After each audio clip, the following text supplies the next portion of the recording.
ये कहानी पूरी तरह से कल्पना यानी इमेजिनेशन पर आधारित है। इसका उद्देश्य किसी भी व्यक्ति, समाज, धर्म या भावना को ठेस पहुंचाना नहीं है। अगर आपको ये कहानी पसंद आए तो वीडियो को लाइक करें और हमारे चैनल को सब्सक्राइब करना ना भूलें। अगर मैं बीमारी को देख सकता हूं तो स्वाभाविक रूप से मैं आपकी साधना तकनीक को भी देख पाऊंगा।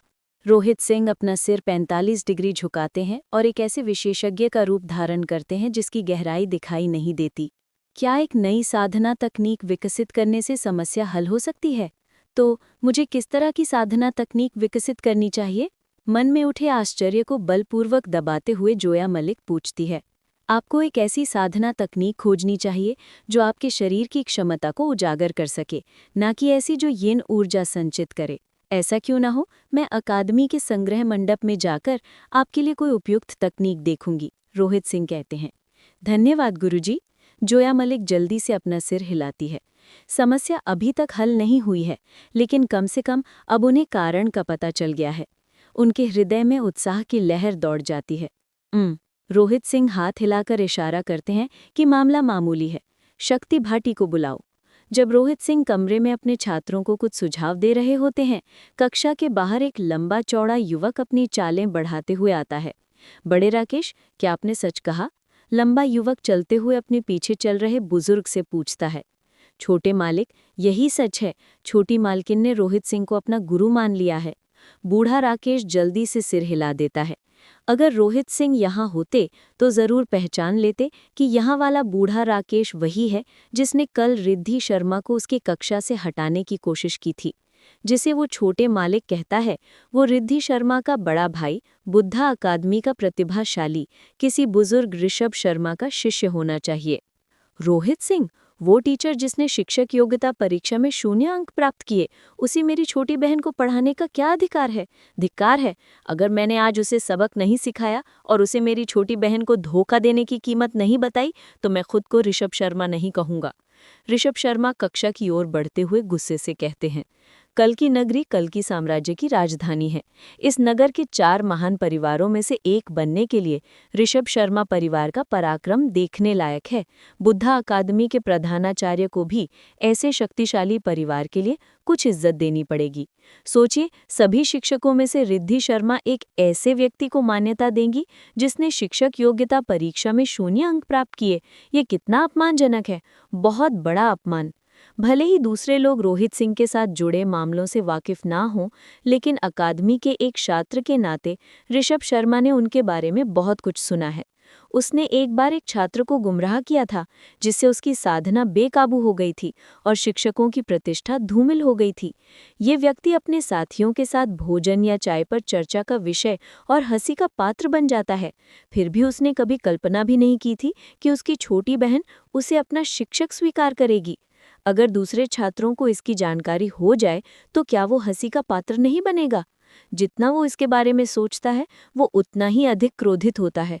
वो कक्षा के प्रवेश द्वार की ओर जाता है और मैथ्यू जेवियर को देखता है, जो मम्मी की तरह लिपटा हुआ है। देखा, ये युवा गुरु ऋषभ जेवियर है। आदर्श नगर के स्वामी निवास के बटलर के रूप में मैथ्यू जेवियर कई अलग अलग शक्तियों के संपर्क में आ चुके थे। चूंकि ऋषभ जेवियर एक प्रतिभाशाली और शामरा परिवार के मुखिया के पुत्र हैं, इसलिए मैथ्यू जेवियर का उनके अस्तित्व से अवगत होना स्वाभाविक है। तुम? उसकी ओर देखते हुए ऋषभ शर्मा की भौहें ऊपर उठ गई। इतनी बेरहमी से पिटाई के बाद उसके असली रूप का जरा भी नामो निशान नहीं बचा है। यहाँ तक कि जोया मलिक को भी उसकी इस हालत में उसे पहचानना मुश्किल हो रहा है। जाहिर है, ऋषभ शर्मा। मैं आदर्श सिटी से मैथ्यू जेवियर हूँ। मैथ्यू जेवियर कहते हैं। ओह, तो आप बटलर मैथ्यू हैं। आप? ऋषभ शर्मा थोड़ा चौंक जाते हैं। मैंने ट्रेनिंग के दौरान गलती से खुद को चोट पहुंचा ली। मैथ्यू जेवियर बात बदलने से पहले अजीब तरह से समझाते हैं। क्या मैं पूछ सकता हूँ कि यंग मास्टर ऋषभ शर्मा यहाँ किस लिए हैं? मेरी छोटी बहन ने रोहित सिंह को अपना गुरु मान लिया है। मैं उसे वापस लेने आया हूँ, साथ ही उस घमंडी शिक्षक को सबक सिखाने भी। ऋषभ शर्मा अपना गुस्सा छिपाने की कोशिश भी नहीं करते। आपकी छोटी बहन? आपका मतलब रिद्धि शर्मा मिस है। मैथ्यू जेवियर कक्षा में घुसते ही बाहर निकाल दिया गया। इसके अलावा उसका ध्यान पूरे समय रोहित सिंह पर ही लगा रहा, इसलिए उसे रिद्धि शर्मा की उपस्थिति का पता ही नहीं चला। ऋषभ शर्मा ने सिर हिलाया। मैंने सुना है कि रिद्धि शर्मा मिस का हुनर किसी भी तरह से तुमसे कम नहीं है। उन्होंने उसे क्यों चुना? मैथ्यू जेवियर हैरान है। मेरी छोटी बहन बाहरी दुनिया से कम ही मिलती है और उसका व्यक्तित्व मासूम है। उस आदमी की जबान बहुत तेज है और मुझे नहीं पता कि उसने क्या कहा, लेकिन मेरी छोटी बहन ने उसकी बकवास पर यकीन कर लिया। बूढ़े राकेश की बात याद करके ऋषभ शर्मा का गुस्सा फूट पड़ा। कितना नीच! वो आदमी तो एक अभिशाप है, गुरुओं में सबसे घटिया इंसान। ये याद करते हुए कि कैसे उसके परिवार की युवा मालिकिन भी उसके धोखे में आ गई है, वो गुस्से से दांत पीसता है। युवा मास्टर ऋषभ शर्मा, तुम्हें उस आदमी को सबक सिखाना होगा। ऋषभ शर्मा जवाब देता है, साथ ही वो उसे शक भरी निगाहों से घूरता है। ठीक है, मतलब मैथ्यू, तुम यहाँ क्यों हो? चलो इस बारे में बात नहीं करते। जितना मैं इसके बारे में बात करता हूँ उतना ही गुस्सा आता है। हमारी युवा मालिकिन भी रोहित सिंह की झूठी बातों में फंस गई थी और उसे अपना गुरु मान लिया था। मैथ्यू जेवियर खिल्ली उड़ाता है। तुम्हारा मतलब जोया मलिक मिस? ऋषभ शर्मा चौंक जाता है। हाँ, मैथ्यू जेवियर सिर हिलाता है।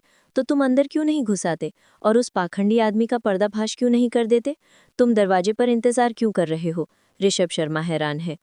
मैं उस आदमी का पर्दाफाश करना चाहता था, लेकिन हमारी युवा मालिकिन भड़क गईं। मेरे पास बाहर इंतजार करने के अलावा कोई चारा नहीं था।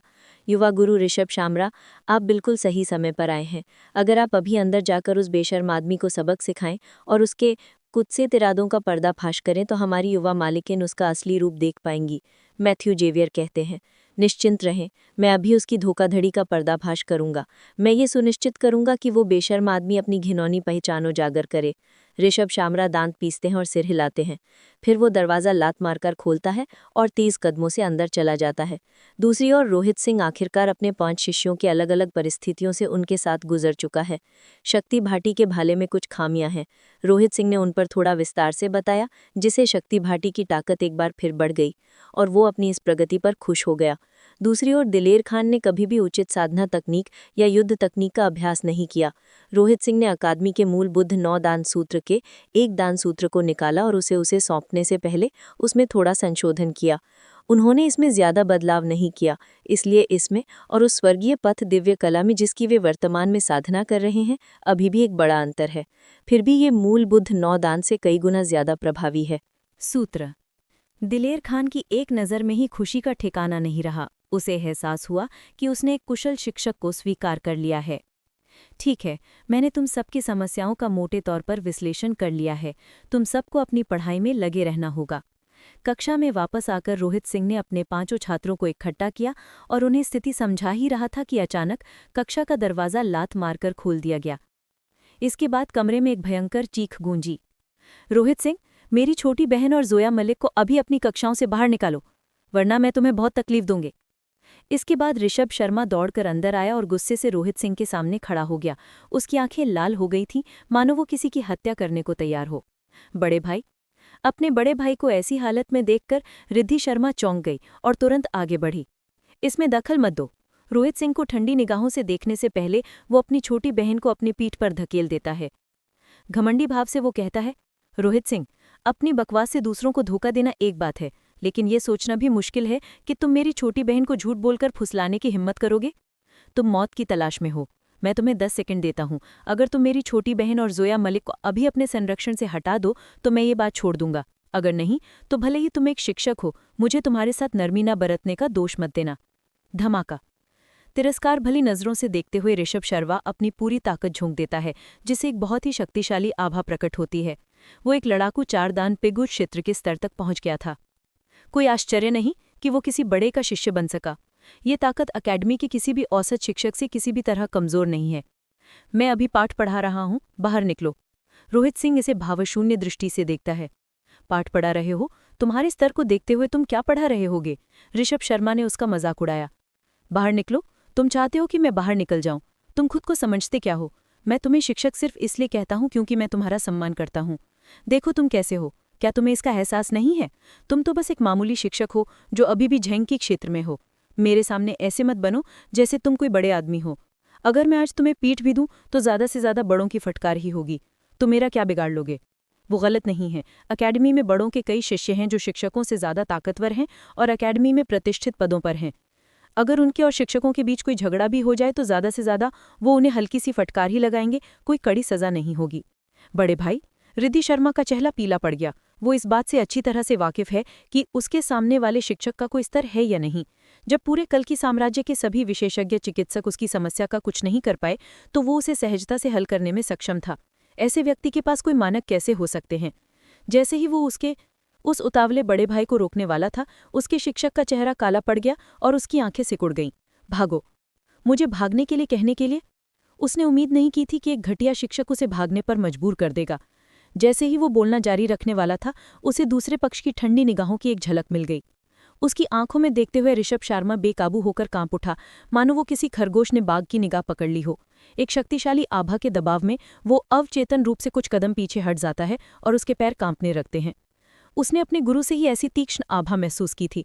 ये अकेडमी के सबसे बुरे शिक्षक पर कैसे प्रकट हो सकती है? एक ऐसे व्यक्ति पर जो सिर्फ फाइटर तीनदान झींकी क्षेत्र का है। ऋषभ शर्मा को संभलने में एक पल लगा। उसी क्षण ऋषभ शर्मा का चेहरा चींटी के छत्ते की तरह काला पड़ गया और उसकी आंखें गहरी लाल हो गई। उसकी नज़र में रोहित सिंह एक शिक्षक होने के बावजूद एक कबाड़ से ज़्यादा कुछ नहीं है। फिर भी ये कबाड़ उस पर चिल्लाने और उसे डर के मारे पीछे हटने की हिम्मत करता है। अगर ये बात फैल गई तो वो किसी और का सामना कैसे कर पाएगा? वो अपनी प्रतिष्ठा कैसे बनाए रख पाएगा? तुम मौत को दावत दे रहे हो। अपमानित महसूस करते हुए ऋषभ शर्मा दहाड़ता है और उसके हाथ के एक झटके से उसकी कमर पर बंधी तलवार निकल आती है। तलवार एक झटके में निकल आती है। पा फाइटर चारदान पेग्गू क्षेत्र में किसी के पास 500 किलो से ज्यादा ताकत होती है। तलवार के उस तक पहुंचने से पहले ही तलवार और हवा के बीच घर्षण से उत्पन्न निरंतर ध्वनि एक दमनकारी वातावरण बना देती है, मानो आक्रमण का मुकाबला करना असंभव होगा। रोहित शिक्षक अपने बड़े भाई को इतनी तेजी से वार करते देखकर रिद्धि शर्मा का चेहरा भयानक रूप से सफेद पड़ जाता है। हालांकि वो रोहित शिक्षक के मार्गदर्शन से प्रभावित है, लेकिन वो इस तथ्य से अच्छी तरह से वाकिफ है कि उसके सामने वाला शिक्षक सिर्फ फाइटर तीनदान में है। वो उसके भाई के मुकाबले कहीं नहीं है। उसके लिए वार से बचना असंभव है। वो निश्चित रूप से घायल हो जाएगा। भयभीत होकर वो डर के मारे चीखती है और अब चेतन रूप से अपनी आंखें बंद कर लेती है। ये कैसे हो सकता है? जब उसने सोचा कि रोहित शिक्षक, जिसने अभी अभी उसकी समस्या का समाधान किया था, तलवार से घायल हो जाएगा, तो उसे जोया मालिक और अन्य लोगों की अविश्वास भरी दरवाजें सुनाई देती हैं। वो जल्दी से आंखें खोलकर देखती है और उसकी आंखें लगभग बाहर आ जाती हैं। वो वहीं सहम जाती है। वो देखती है कि उसके बड़े भाई का अतुलनीय रूप से शक्तिशाली और जबरदस्त वार हवा में ही रुक गया है और उसे रोकने वाली है रोहित सिंह के गुरु की 2 कमजोर सी दिखने वाली उंगलियां। इतने शक्तिशाली वार को सिर्फ 2 उंगलियों के इशारे से रोकना असंभव। ऋषभ शर्मा भी अविश्वास की स्थिति में है। आने से पहले उसने रोहित सिंह की ताकत का जायजा जरूर लिया था। उस समय जो जानकारी उसे मिली थी वो ये थी कि वो सिर्फ फाइटर तीनदान झेंकी क्षेत्र का एक कमजोर इंसान है। वो सिर्फ 2 उंगलियां से उसके हमले को कैसे रोक सकता था? ऐसा करतब दिखाने के लिए न सिर्फ पर्याप्त ताकत होनी चाहिए, बल्कि उसे अपनी टाइमिंग, अपनी ताकत पर नियंत्रण, अपनी स्थिति और कई अन्य बातों का भी सटीक ज्ञान होना चाहिए। अगर उसके फैसले में जरा सी भी चूक हुई तो उसकी उंगलियां कट सकती थी और वो गंभीर रूप से घायल हो सकता था। दूसरे शिक्षक या शायद पिक्षु क्षेत्र के बुजुर्ग भी ऐसा करतब नहीं कर पाएंगे। फिर भी एक आदमी जो कूड़ा माना जाता है, नामुमकिन। संयोग ही होगा। ऐसा ही विचार उसके मन में आता है। ऋषभ के चेहरे पर एक बार फिर एक क्रूर भाव उभर आता है और वो अपने दोनों हाथों से ताकत लगाते हुए चीखता है, छोड़ दो। वो रोहित सिंह की 2 उंगलियों के बीच फंसी अपनी तलवार निकालना चाहता है। हालांकि 2 बार कोशिश करने के बावजूद, यहां तक कि उसकी कनपटी की नसें उभर आई हैं और ज्यादा ताकत लगाने के कारण उसे खून की उल्टी होने वाली है। उसे ये देखकर हैरानी है कि रोहित सिंह की उंगलियों के बीच पकड़ी तलवार उसकी उंगलियों में मजबूती से जकड़ी हुई है। वो चाहे जितनी ताकत लगाए, वो टस से मस नहीं होती। क्या ऐसा हो सकता है कि उसकी असली ताकत झेंकी राज्य नहीं है? उसके मन में एक अजीब सा विचार आता है, लेकिन ये नामुमकिन है। पिछली शिक्षक योग्यता परीक्षा को ज्यादा समय नहीं हुआ है। अकेडमी में हर कोई जानता है कि उसके पास झेंकी क्षेत्र के शिखर जितनी ही ताकत है, और अगर वो अपने मौजूदा क्षेत्र को तोड़ भी दे तो भी वो सिर्फ पिग्गू क्षेत्र में ही होगा, जो उसके बराबर का स्तर है। वो उसे दूसरे पक्ष के सिर्फ 2 उंगलियों से इतना दबाव नहीं पड़ेगा। भागो। जैसे ही ऋषभ शर्मा स्थिति की विशिष्टता पर विचार कर रहा है, अचानक तलवार के जरिए उसकी ओर एक शक्तिशाली लहर दौड़ती है और दूसरे पक्ष के भावशून्य शब्द उसके कानों में गूंजते हैं। हु। इससे पहले कि वो कुछ प्रतिक्रिया कर पाता, उसका पूरा शरीर हवा में उड़ जाता है। धमाका। उसका सिर कक्षा के दरवाजे से टकराता है। ठीक है, चलो अपनी पढ़ाई जारी रखते हैं। ऋषभ शर्मा को यूं ही बाहर फेंकने के बाद रोहित सिंह बाकियों की ओर मुड़ता है और धीरे से कहता है, रिद्धि शर्मा, जोया मालिक, सुमेर राठौर, शक्ति भाटी और दिलेर खान एक दूसरे को घूरते रहते हैं। घटनाओं के इस मोड़ ने उन्हें प्रतिक्रिया देने से रोक दिया और वे जबरदस्त सदमे से फटने के किनारे पर हैं। ये एक फाइटर चारदान पिग्गू क्षेत्र विशेषज्ञ है। ये तो कहना ही नहीं कि उसकी पूरी ताकत के हमले से कैसे आसानी से निपटा जा सकता था। ये सोचना कि उसे इतनी आसानी से बाहर निकाल दिया जाएगा। क्या उनका ये शिक्षक, सबसे कम युद्ध क्षमता वाला सबसे बुरा शिक्षक, यानी पूरी अकेडमी में सबसे ज्यादा, उसने ये कैसे किया? मानो कि सब लोग मौजूद नहीं थे। गुरु अपनी ताकत छुपा रहे हैं, अचानक जोया मलिक को एहसास होता है और उनका चेहरा उत्साह से लाल हो जाता है। एकमात्र व्यावहारिक व्याख्या ये है कि उनके सामने वाला शिक्षक अपनी असली ताकत छुपा रहा है। अगर नहीं, तो वो उन समस्याओं की ओर इशारा कैसे कर सकता है जिन्हें कोई और नहीं समझ सकता, और सिर्फ एक इशारे से उनकी ताकत कैसे बढ़ा सकता है? बाकी लोग भी मूर्ख नहीं हैं। वे गुस्से में अपनी मुट्ठियां भींच लेते हैं। अकेडमी में शिक्षकों के संरक्षण में आने पर कौन एक योग्य शिक्षक के मार्गदर्शन में रहने की आशा नहीं करेगा? इससे पहले सभी ने सोचा था कि अकेडमी के सबसे घटिया शिक्षक के संरक्षण में आने के बाद उनका जीवन कष्टमय होगा। अब उन्हें पता चला कि उन्होंने शिक्षक चुनने की प्रतियोगिता में जीत हासिल कर ली है, जो एक जबरदस्त प्रतियोगिता थी। अकेडमी में सबसे घटिया प्रतिष्ठा वाला शिक्षक वास्तव में एक सच्चा सांसारिक विशेषज्ञ है। उफ! जब उनके विचारों का मार्ग इस बिंदु पर पहुंचता है तो वे जोर से सिर हिलाते हुए अपने मन से सारे अतिशय विचार गायब हो जाते हैं। सुमेर राठौर, जिसे रोहित सिंह के पाठों पर संदेह था, भी उत्साह से उसकी ओर देखे बिना नहीं रह सका। उसे डर था कि कहीं वो अपने गुरु का एक भी शब्द न चूक जाए। रामप्रकाश, गुरुजी और सौरभ शर्मा, ये सब उनके जहन से निकल गया है। रोहित के सामने तो सिर्फ वे ही नहीं, बड़ों को भी घुटने टेकने पड़ेंगे। इतनी जल्दी ने, काश वो छोटे मास्टर ठीक होंगे। कक्षा के बाहर बूढ़ा राकेश चिंतित भाव से ऋषभ शर्मा को देखता है, जो गुस्से में कक्षा में घुस आया था। निश्चिंत रहो ऋषभ शर्मा, छोटे मास्टर फाइटर चारदान पिग्गू क्षेत्र में पहुंच गए हैं, जबकि रोहित सिंह अभी भी झैंकी क्षेत्र में फंसे हुए हैं। जल्द ही वो उन्हें सबक सिखाएंगे और छोटी मालकिन रिधि शर्मा को बाहर निकालेंगे। मैथ्यू जेवियर ने चेहरे पर एक चमकदार मुस्कान के साथ सिर हिलाया। जैसे ही वो इस बेशर्म शिक्षक की दयनीय स्थिति की कल्पना कर रहा होता है, जिसके दांत जमीन पर बिखरे होंगे, उसे अचानक कमरे से ऋषभ शामरा की गुस्से से भरी चीख सुनाई देती है। शुरू हो गया। मैथ्यू जेवियर की आंखें चमक उठते हैं और उसका मुंह ऊपर की ओर उठ जाता है। अगर वो रोहित सिंह पूरी अकेडमी में आखिरी व्यक्ति होता तो मैथ्यू जेवियर उसके मामलों में दखल अंदाजी देने की जहमत नहीं उठाता। लेकिन ये सोचना भी मुश्किल है कि वो युवा शिक्षिका का अनादर करने की हिम्मत कैसे करेगा। अगर रोहित सिंह कुछ धूर्त चाले नहीं चलता तो युवा शिक्षिका उसे अपना शिक्षक कैसे मान सकती थी? अगर मैथ्यू जेवियर खुद कोई कदम उठाता तो उसे युवा शिक्षिका का गुस्सा जरूर झेलना पड़ता, और बुद्ध अकेडमी को नाराज करने की तो बात ही छोड़ दीजिए। ऋषभ शामरा के लिए उसकी जगह कदम उठाना आदर्श से भी अच्छा होगा। बुद्ध अकेडमी कल की रॉयल कैपिटल में स्थित है, जो शामरा परिवार का गृहनगर है। अगर ऋषभ शामरा किसी शिक्षक की पिटाई भी कर दे तो उनके पास इससे निपटने के उपाय जरूर होंगे। इसके अलावा ऋषभ शामरा एक बुजुर्ग के शिष्य हैं और अकेडमी में एक प्रतिष्ठित पद पर है। उनके लिए कोई कदम उठाना ज्यादा उचित है। हे, मैं देखना चाहता हूँ कि वो घटिया शिक्षक खुद को कैसे शर्मिंदा करेगा। जितना वो इसके बारे में सोचता है उतना ही वो खुश हो जाता है। मैथ्यू जेवियर दरवाजे की चौखट की ओर रेंगता है, दरवाजों के बीच की दरार खोलकर उसमें से झांकने की कोशिश करता है। तभी उसे धमाके की आवाज़ सुनाई देती है और कसकर बंद दरवाजे खुल जाते हैं। पंग! धातु के अचानक हमले से मैथ्यू जेवियर के पास प्रतिक्रिया करने का भी समय नहीं था। दरवाज़ा सीधे उसके चेहरे पर आकर लगा, जिससे उसकी चेतना थर्रा गई। उसी स्तब्धता में एक सिर उससे टकराकर गिर पड़ा। कच्चा! उसके चेहरे और सिर के बीच का अंतरंग मिलन एक हड्डी टूटने की मधुर ध्वनि रचता है, और कल के हमले में बचे हुए 2 दांत जो बड़ी मुश्किल से बहादुरी से निकल आते हैं। पू! तेज दर्द से मैथ्यू जेवियर ऐंठ जाता है और मुंह में ताज़ा खून की धारा बहने लगती है। उसका शरीर कमजोर नहीं है, लेकिन वो अभी तक पिछले दिन की चोटों से उबर नहीं पाया था। कल उसके चेहरे पर चोट लगी थी और अब एक धातु के दरवाजे से उसे जोर से धक्का दिया गया। उसकी ठीक बाद एक सिर आकर उस पर गिरता है। इस समय उसका जिंदा रहना ही उसके लिए एक बड़ी खुशकिस्मती है। युवा स्वामी! बूढ़ा राकेश देखता है कि जिसे उड़ा दिया गया था वो उसका युवा गुरु था, और वो डरकर दौड़कर वहां पहुंच जाता है। धिक्कार है, धिक्कार है। ऋषभ शामरा ने भले ही धातु के दरवाजे पर दस्तक दी हो, लेकिन मैथ्यू जेवियर की मदद से गिरने से उसे ज्यादा चोट नहीं आई। खड़े होकर और ये याद करते हुए कि कैसे कचरे ने उसका वार सहा और उसे बाहर फेंक दिया, उसे गहरा डर लगता है। हालांकि वो जोर से चिल्लाया, फिर भी उसकी कक्षा के पास जाने की हिम्मत नहीं हुई। युवा गुरु ऋषभ शामरा, आप! बेहोश मैथ्यू जेवियर को पता चलता है कि जिसने उसे धक्का दिया था वो ऋषभ शामरा है। एक उत्सुक भाव के साथ वो खड़े होने का संघर्ष करता है। क्या तुम उसे पीटने के लिए नहीं दौड़े थे? तुम ही क्यों उड़कर बाहर फेंक दिए गए? मैं एक नई तरह की युद्ध की तकनीक का अभ्यास कर रहा था। ऋषभ शामरा की ये हिम्मत नहीं हुई कि वो ये कह सके कि उसे किसी कचरे ने बाहर फेंक दिया है, इसलिए वो कुछ और ही सोच सका। युद्ध की तकनीक? मैथ्यू जेवियर की नज़र पिछली टक्कर से अभी भी धुंधली है। वो जल्दी से सवाल करता है, क्या तुमने उस आदमी का असली चेहरा उजागर कर दिया? हमारी जवान मालकिन की क्या प्रतिक्रिया थी? खांसी। मैं इसलिए कुछ नहीं कर सका क्योंकि मेरी छोटी बहन ने मुझे बाहर धकेस दिया। मुझे लगता है क्यों ना हम यहीं इंतजार करने की कोशिश करें, ऋषभ शामरा ने शर्मिंदगी से कहा। अभी कुछ देर पहले ही वो ये कहला था कि वो दूसरे पक्ष को कैसे तकलीफ पहुंचाएगा, लेकिन अगले ही पल वो उड़कर बाहर चला गया। वो इतनी शर्मनाक बात को स्वीकार नहीं करेगा, चाहे उसे पीट कर मार ही क्यों ना डाला जाए। रुको! मैथ्यू ज़ेवियर अपना सिर खुजाता है क्योंकि उसके मन में संदेह पैदा हो रहे हैं। हालांकि उसने सोचा कि उसे उन बातों की ओर इशारा नहीं करना चाहिए, उसने बात बदलने का फैसला किया। ऋषभ शामरा, युवा गुरु, मुझे आपसे एक सवाल पूछना है, ये देखते हुए कि आप भी बुद्ध अकेडमी के छात्र हैं। आगे पूछिए। ये देखते हुए कि मैथ्यू ज़ेवियर कक्षा में घटी घटनाओं का जिक्र करना जारी नहीं रखता है, ऋषभ शामरा ने राहत की सांस ली और जवाब दिया, क्या अकेडमी में कोई महिला शिक्षिका है जिनके नाम में बी हो? पिछले दिन उसे पीटने वाले को याद करते हुए मैथ्यू ज़ेवियर का गुस्सा फूट पड़ा। बी?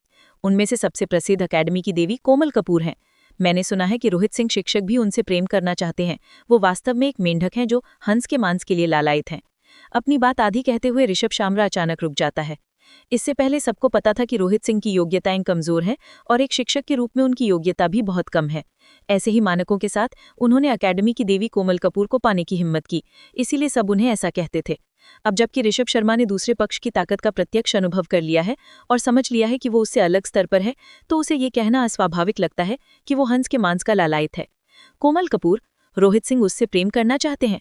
मैथ्यू ज़ेवियर की आंखें चमक उठती हैं जब उसे एहसास होता है कल के दिन जिस व्यक्ति के बारे में वो बात कर रहा था वो वही होगा। वो पूछते रहते हैं, रोहित शिक्षक के अलावा क्या कोई और भी है जो उसे प्रेम करना चाहता है? शेन शिक्षक अविश्वसनीय रूप से सुंदर हैं। उनसे प्रेम करने की इच्छा रखने वाले शिक्षकों की गिनती करना मेरे लिए बहुत मुश्किल है। हालांकि उनमें से सबसे प्रसिद्ध एल्डर सिन्हा चेन के पोते योगेश सिन्हा शिक्षक हैं। एक पल सोचने के बाद ऋषभ शर्मा शक से देखते हैं, बटलर मैथ्यू ऐसा सवाल क्यों पूछ रहे हैं? ओ, मैं तो यूं ही पूछ रहा हूं। मैथ्यू ज़ेवियर इस विषय पर आगे कुछ नहीं बोलते हैं, लेकिन उनकी आंखों में एक चमक दौड़ जाती है। मैं ये पता लगाने के बाद ही पता लगा पाऊंगा कि कल के दिन योगेश सिन्हा का रोहित सिंह से कोई झगड़ा हुआ था या नहीं। अगर सच में यही है तो चाहे वो किसी बड़े का बेटा ही क्यों ना हो, मैं उसे जरूर सजा दूंगा। आदर्श नगर के बटलर, जो दूसरों से ऊपर उठकर सिर्फ एक व्यक्ति के नीचे खड़ा है, के साथ इतना बड़ा अन्याय हुआ होता। अगर वो उससे बदला नहीं लेता तो उसके दिल में जमा हो रहे आक्रोश को दबाना मुश्किल होगा। इसके लिए वो एक राक्षस बनने को तैयार है। मैथ्यू ज़ेवियर अभी भी सोच रहा था कि खुफिया जानकारी इकट्ठा करने के लिए किसे ढूंढे, जबकि वो व्यक्ति योगेश सिन्हा अभी अभी एक पाठ पढ़ाकर कक्षा से निकला ही था कि उसकी मुलाकात एक युवक से हुई। मनोज कुमार शिक्षक। योगेश युवा गुरु, मनोज कुमार सम्मानपूर्वक कहते हैं। मनोज कुमार शिक्षक, आप मुझे ढूंढ रहे थे? योगेश सिन्हा उलझन भरे भाव से देखते हैं। वे दोनों अकेडमी के शिक्षक हो सकते हैं और अक्सर एक दूसरे से टकराते रहते हैं, लेकिन उनका रिश्ता अभी भी जान पहचान के स्तर पर ही अटका हुआ है। सच में मेरे पास कुछ ऐसा है जिससे मुझे योगेश युवा गुरु को परेशान करना होगा। मनोज कुमार बोलने से पहले एक पल के लिए हिचकिचाते हैं। जब तक मैं आपकी मदद कर सकता हूं मैं पूरी कोशिश करूंगा, मनोज कुमार जवाब देते हैं। एल्डर सिन्हा चेन के पोते होने के नाते कई शिक्षक हर दिन उनसे मदद मांगने आते हैं और उन्हें इसकी आदत हो गई है। क्या ऐसा है? मुझे अपने यहाँ एक छात्र का दाखिला कराने में बहुत मुश्किल हुई, लेकिन उसे एक दूसरे शिक्षक ने धोखे से छीन लिया। क्या एल्डर सिन्हा शिक्षा ब्यूरो के प्रभारी नहीं है? मैं पूछना चाहता हूँ, क्या उस छात्र को वापस मेरे पास भेजना संभव है? मनोज कुमार कहते हैं, सुमेर राठौर सबसे अच्छा छात्र है जिसे भर्ती करने के लिए उन्होंने बहुत मेहनत की थी। फिर भी उस शर्त के कारण वे उसे रोहित सिंह से हार गए। जब वे वापस लौटे तो जितना ज्यादा वे इस बारे में सोचते उतना ही ज्यादा क्रोधित हो गए। आखिरकार वे इसे और सहन नहीं कर सके और आज योगेश सिन्हा को ढूंढने आए। योगेश सिन्हा के दादा एल्डर सिन्हा चेन हैं, जो अकेडमी के शिक्षा ब्यूरो के प्रमुख हैं। किसी छात्र को दूसरे शिक्षक के पास भेजना उसके लिए बहुत आसान काम होगा। वापस ट्रांसफर? योगेश सिन्हा भौएं चढ़ाते हैं। अगर वो छात्र अपनी मर्जी से दूसरे व्यक्ति के संरक्षण में आ जाता तो मुश्किल हो जाती। आप तो जानते ही हैं कि आजकल छात्र ज्यादा परेशान करने वाले होते हैं। अगर वे किसी बात से असंतुष्ट होते तो वे इसकी शिकायत राज दरबार और शिक्षक संघ से करते। फिर वो तैयार नहीं हैं, मैं इसकी गारंटी दे सकता हूँ। मनोज कुमार जल्दी से जवाब देते हैं। अगर वो तैयार भी नहीं है तो भी अगर दूसरा शिक्षक उसे जाने नहीं देना चाहता तो भी ये आसान नहीं होगा। आप स्कूल के नियम जानते हैं। योगेश सिन्हा हाथ हिलाते हैं। अचानक वो अपना सिर उठाकर पूछते हैं, अभी अभी आपने कहा था धोखा। क्या मैं जान सकता हूँ कि आपके छात्र को किस शिक्षक ने फुसलाया था? ये हमारी अकेडमी का कचड़ा शिक्षक रोहित सिंह है। उस युवक के बारे में बात करते हुए मनोज कुमार के मुंह से चीख निकल जाती है और उसके चेहरे पर नफरत साफ दिखाई देती है। रोहित सिंह, तुम्हारे शिष्य को इसने बहला फुसला कर अपने पाले में कर लिया था। ये नाम सुनकर योगेश सिन्हा का गुस्सा फिर भड़क उठा। अगर ये आदमी ना होता तो उसे अपनी देवी के साथ डिनर डेट जरूर मिल जाती। जो आदमी सिर्फ फाइटर 3 डैन है और जिसने शिक्षक योग्यता परीक्षा में 0 अंक प्राप्त किए हैं, वो उसके अधिकार की अवहेलना करने की हिम्मत कैसे करेगा? वो तो मौत को गले लगा रहा है।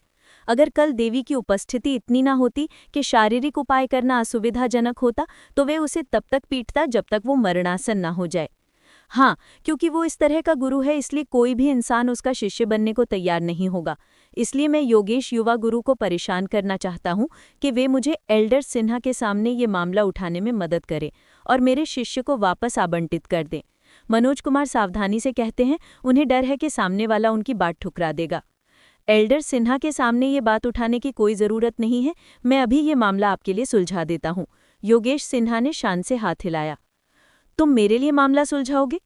दूसरे शिक्षकों को पुनर्नियोजन प्रक्रिया के लिए मेरे दादाजी की मदद की ज़रूरत पड़ सकती है, लेकिन जब हम रोहित सिंह जैसे निकम्मे की बात कर रहे हैं तो हमें इतनी परेशानी उठाने की क्या ज़रूरत है? हमें सीधे उसके पास जाना होगा और अगर उसने मना कर दिया तो हम उसे अपंग बना देंगे। योगेश सिन्हा ने बड़े गर्व से इशारा किया। हो सकता है कि दूसरे शिक्षकों से निपटने के लिए उसके पास साधन ना हो, लेकिन जिसने शिक्षक योग्यता परीक्षा में 0 अंक प्राप्त किए हैं, उसके सामने पढ़ाने का फैसला करना उसके लिए बहुत आसान है। उसे सबक सिखाओ, उसकी कमज़ोर क्षमताओं को नज़रअंदाज करते हुए भी। असल बात यह है कि अकेडमी में कोई भी उसके बचाव में आगे नहीं आएगा। सबसे अहम बात यह है कि उसने अपनी भड़ास निकालने के लिए रोहित सिंह की अच्छी तरह पिटाई करने का इरादा किया था, लेकिन उसे इसके लिए कोई उचित कारण ना मिलने पर गुस्सा आ रहा था। अगर वो बिना किसी उचित कारण के ऐसा करता तो कोमल कपूर को पता चलने पर उस पर बुरा असर जरूर पड़ता, लेकिन अब उसने दूसरे शिक्षक की छात्रा को ठग लिया है और वो व्यक्ति उसकी मदद मांगने आए हैं। वह इस बहाने का इस्तेमाल उस पर बरसने के लिए कर सकता है। ये उसे उम्मीद नहीं थी कि योगेश सिन्हा इतने उदार होंगे। मनोज कुमार अचंभित रह गया। इसकी कोई ज़रूरत नहीं है, मेरे साथ आओ, अगर तुम्हें डर लग रहा है तो मैं तुम्हारे लिए कर दूंगा। योगेश सिन्हा के होंठ ऊपर की ओर मुड़ गए और उसके आंखों में क्रूरता की एक झलक उभर आई। तो मैं योगेश यंग मास्टर को पहले ही धन्यवाद दे दूंगा। मनोज कुमार की आंखें उत्साह से चमक उठी और उन्होंने जल्दी से सिर हिलाया। दोनों रोहित सिंह की कक्षा की ओर बढ़े। उन्हें रोहित सिंह की कक्षा के प्रवेश द्वार पर पहुंचने में अधिक समय नहीं लगा, जहां उन्होंने मम्मी के जैसे दिखने वाले मैथ्यू जेवियर और शमरा परिवार के यंग मास्टर को देखा। ऋषभ शमरा, दादाजी के यहाँ प्रशिक्षण लेने के बजाय तुम यहाँ क्या कर रहे हो? योगेश सिन्हा ने भौएं चढ़ाईं। वह भले ही एल्डर सिन्हा चेन के पोते हों, लेकिन ऋषभ शमरा की तुलना में उनका कद अभी भी थोड़ा कम है। योगेश सिन्हा, शिक्षक। ऋषभ शमरा झुकते हैं। मेरी छोटी बहन को यहाँ कक्षाओं में आने के लिए धोखा दिया गया था, मैं उसे वापस ले जाने का इरादा रखता हूँ। योगेश सिन्हा, मैथ्यू जेवियर अभी भी सोच रहे थे कि योगेश सिन्हा के बारे में जानकारी किससे इकट्ठा करें, तभी उन्हें पता चला कि उसके सामने खड़ा युवक योगेश सिन्हा है। वह जल्दी से अपना सिर उठाकर उसे गौर से देखते हैं। तुम्हारा मतलब है कि रिद्धि शर्मा मिस? योगेश सिन्हा का चेहरा काला पड़ जाता है और उसकी आंखों से ठंडक फैल जाती है। वो रोहित सिंह वाकई बहुत दुस्साहसी है। वॉन्ग मिस को भी धोखा देने की हिम्मत कर रहा है। वो जीने से थक गया होगा। ऐसा लगता है अगर मैंने उसे सबक नहीं सिखाया तो भीड़ को खुश करना मुश्किल होगा। मिस यानी युवा मालकिन। वास्तव में? ऋषभ शर्मा ने सिर हिलाया। क्योंकि रिद्धि शर्मा मिस को उसके संरक्षण में आने के लिए धोखा दिया गया था, तो आप उसे रोकने के लिए अंदर क्यों नहीं घुस जाते और इसके बजाय यहाँ इंतजार करना क्यों चुना? घबराहट में योगेश सिन्हा एक हैरान भाव से देखते हैं। ये ऋषभ शर्मा ये स्वीकार करने की हिम्मत नहीं करता कि उसे बाहर निकाल दिया गया था। अपने सिर को खुजाते हुए, जब वह इस बात को लेकर उलझन में था कि उसे क्या जवाब देना चाहिए, तो मैथ्यू जेवियर जो उसके बगल में है कहता है, क्या अकेडमी में ये नियम नहीं है कि पाठ के बीच में कक्षा में प्रवेश वर्जित है, इसलिए हम बस बाहर पाठ खत्म होने का इंतजार ही कर सकते थे। ये है। तभी योगेश सिन्हा की नज़र मम्मी के जैसे दिखने वाले मैथ्यू जेवियर पर पड़ती है। ये आदर्श नगर के नगर स्वामी मलिक के बटलर मैथ्यू जेवियर है। ऋषभ शर्मा जल्दी से उनका परिचय कराते हैं। तो ये बटलर मैथ्यू है, मैंने आपका नाम बहुत पहले सुना था। योगेश सिन्हा सिर हिलाते हैं और आगे कहते हैं, अकेडमी में एक नियम है कि किसी को भी पाठ के बीच में कक्षा में घुसने की इजाज़त नहीं है। हालांकि इस मामले में इससे कोई फर्क नहीं पड़ता। आप सभी मेरे पीछे पीछे कक्षा में आ सकते हैं। आज मैं खुद उस बंदे का ख्याल रखूंगा जिसके पास शिक्षक की तरह नैतिकता नहीं है और दूसरों को ठगता फिरता है। ठीक है। ये सुनकर वह आगे बढ़ने वाला है। ऋषभ शर्मा की आंखें चमक उठती हैं और वह उसके पीछे पीछे चलता है। मैथ्यू जेवियर उनके पीछे चलने से पहले एक पल के लिए हिचकिचाता है। कक्षा में बुद्ध 9 दान सूत्र, ये बुद्ध अकेडमी की सबसे बुनियादी साधना तकनीक है। हालांकि इसमें कुछ समस्याएं हैं, जैसे कि उदाहरण के लिए 5 छात्र कक्षा में बैठे रोहित सिंह की व्याख्याओं को ध्यान से सुन रहे हैं। हालांकि ये केवल पहला व्याख्यान था, लेकिन वे सभी अतुलनीय रूप से स्तब्ध हैं। ऐसा लग रहा है जैसे उन्होंने जिनसेन फल खाया हो और उसके शब्दों के नशे में डूब रहे हों। कक्षा में मौजूद कुछ छात्र दलेर खान को छोड़कर असाधारण पृष्ठभूमि के हैं। वे भले ही कभी किसी अकेडमी में नहीं गए हों, लेकिन उन्होंने हर चीज़ सव्यवस्थित रूप से सीखी है। उन्होंने कई अलग अलग गुरुओं के व्याख्यान सुने हैं और उन्हें योद्धा 5 दान और 6 दान विशेषज्ञों से मार्गदर्शन प्राप्त करने का सौभाग्य भी प्राप्त हुआ है। हालांकि उन्होंने अपने पूरे जीवन में ऐसा कोई पाठ कभी नहीं सुना था। व्याख्यान से उन्हें ज्ञान की अनुभूति हुई। उन्होंने पाया कि उन्हें अचानक कई बातें समझ में आ गईं जिन्हें लेकर वे पहले उलझन में थे। उनके शरीर की सांसें उन विधियों का अनुसरण करने के लिए ललचा रही थीं जिनका वर्णन गुरु उन्हें कर रहे थे, और एक ऐसी अनुभूति उनके भीतर उमड़ रही थी कि वे किसी भी समय उनसे पार पा सकते हैं। व्याख्यान सचमुच बहुत ही अच्छी तरह से सुनाया गया है। रोहित सिंह के पाठ सुनकर उन्हें एहसास होता है कि उनके सामने उच्च स्तरीय गुरु भी फीके पड़ जाते हैं। ये विशेष रूप से जोया मलिक के लिए सच है। एक नगर स्वामी की पुत्री होने के नाते उनके पिता अक्सर उन्हें साधना तकनीकें समझाते हैं। शुरू में उन्हें हमेशा लगता था कि उनके पिता पूरे कल्की साम्राज्य के सर्वश्रेष्ठ व्याख्याता हैं। आखिरकार उनके पिता की शक्ति सभी के लिए स्पष्ट है। हालांकि रोहित गुरु की तुलना में वे खुद को कुएं के मेंढक जैसा महसूस करती हैं। ये हास्यास्पद है। दोनों की तुलना करना बिल्कुल भी संभव नहीं है। रोहित गुरु की व्याख्याएं बिल्कुल सटीक हैं। साधना तकनीक और युद्ध तकनीक चाहे जितनी भी अद्भुत क्यों न हो, वे तुरंत ही उनमें कमियां पहचान लेते हैं, जिससे व्यक्ति स्तब्ध रह जाता है और गहरे विचारों में डूब जाता है और लंबे समय तक अपने भीतर के क्षोभ को शांत नहीं कर सकता। अक्सर रोहित गुरु का एक ही वाक्य उन्हें आधे दिन तक विचारों में डुबोए रखता था। जब वे बड़ी मुश्किल से उसे समझ पाते तो उन्हें एहसास होता कि वे काफ़ी देर तक बोलते रहे थे और उन्होंने जो ज्ञान दिया था उसमें से बहुत कुछ वे चूक गए थे। रोहित गुरु के मानक बहुत ऊंचे हैं। इस समय 5 छात्र अंततः समझ जाते हैं कि युद्ध तकनीकों की नींव कितनी गहरी है और इस युवा के भीतर ज्ञान का वृक्ष कितना विस्तृत है, जो उनसे ज्यादा उम्र का नहीं है। पहले तो मैं हंसी से सोचता था कि रोहित टीचर को बस किस्मत से मेरी ताकत पल भर में बढ़ा देने का सौभाग्य मिला था। अब मुझे एहसास हुआ कि उनकी बुद्धिमत्ता को देखते हुए उनके लिए इतनी महानता हासिल करना कोई छोटी बात नहीं है। मेरी ताकत को 1 गुना बढ़ाने के उनके पास 100 से भी अधिक तरीके हैं। पहले घमंडी सुमेर लाथौड़ कांप उठे। उनकी तुलना में मनोज कुमार टीचर, उफ, बेहतर होगा कि मैं इन दोनों की तुलना ना करूं। वे बिल्कुल अलग अलग ऊंचाइयों पर हैं। उन दोनों की तुलना करने का कोई तरीका नहीं है। ऐसा लगता है जैसे वे दोनों अलग दुनिया में रहते हैं। ये सौभाग्य की बात है कि उन्होंने ये शर्त लगाई, वरना मैं इतने महान शिक्षक से कैसे मिल पाता।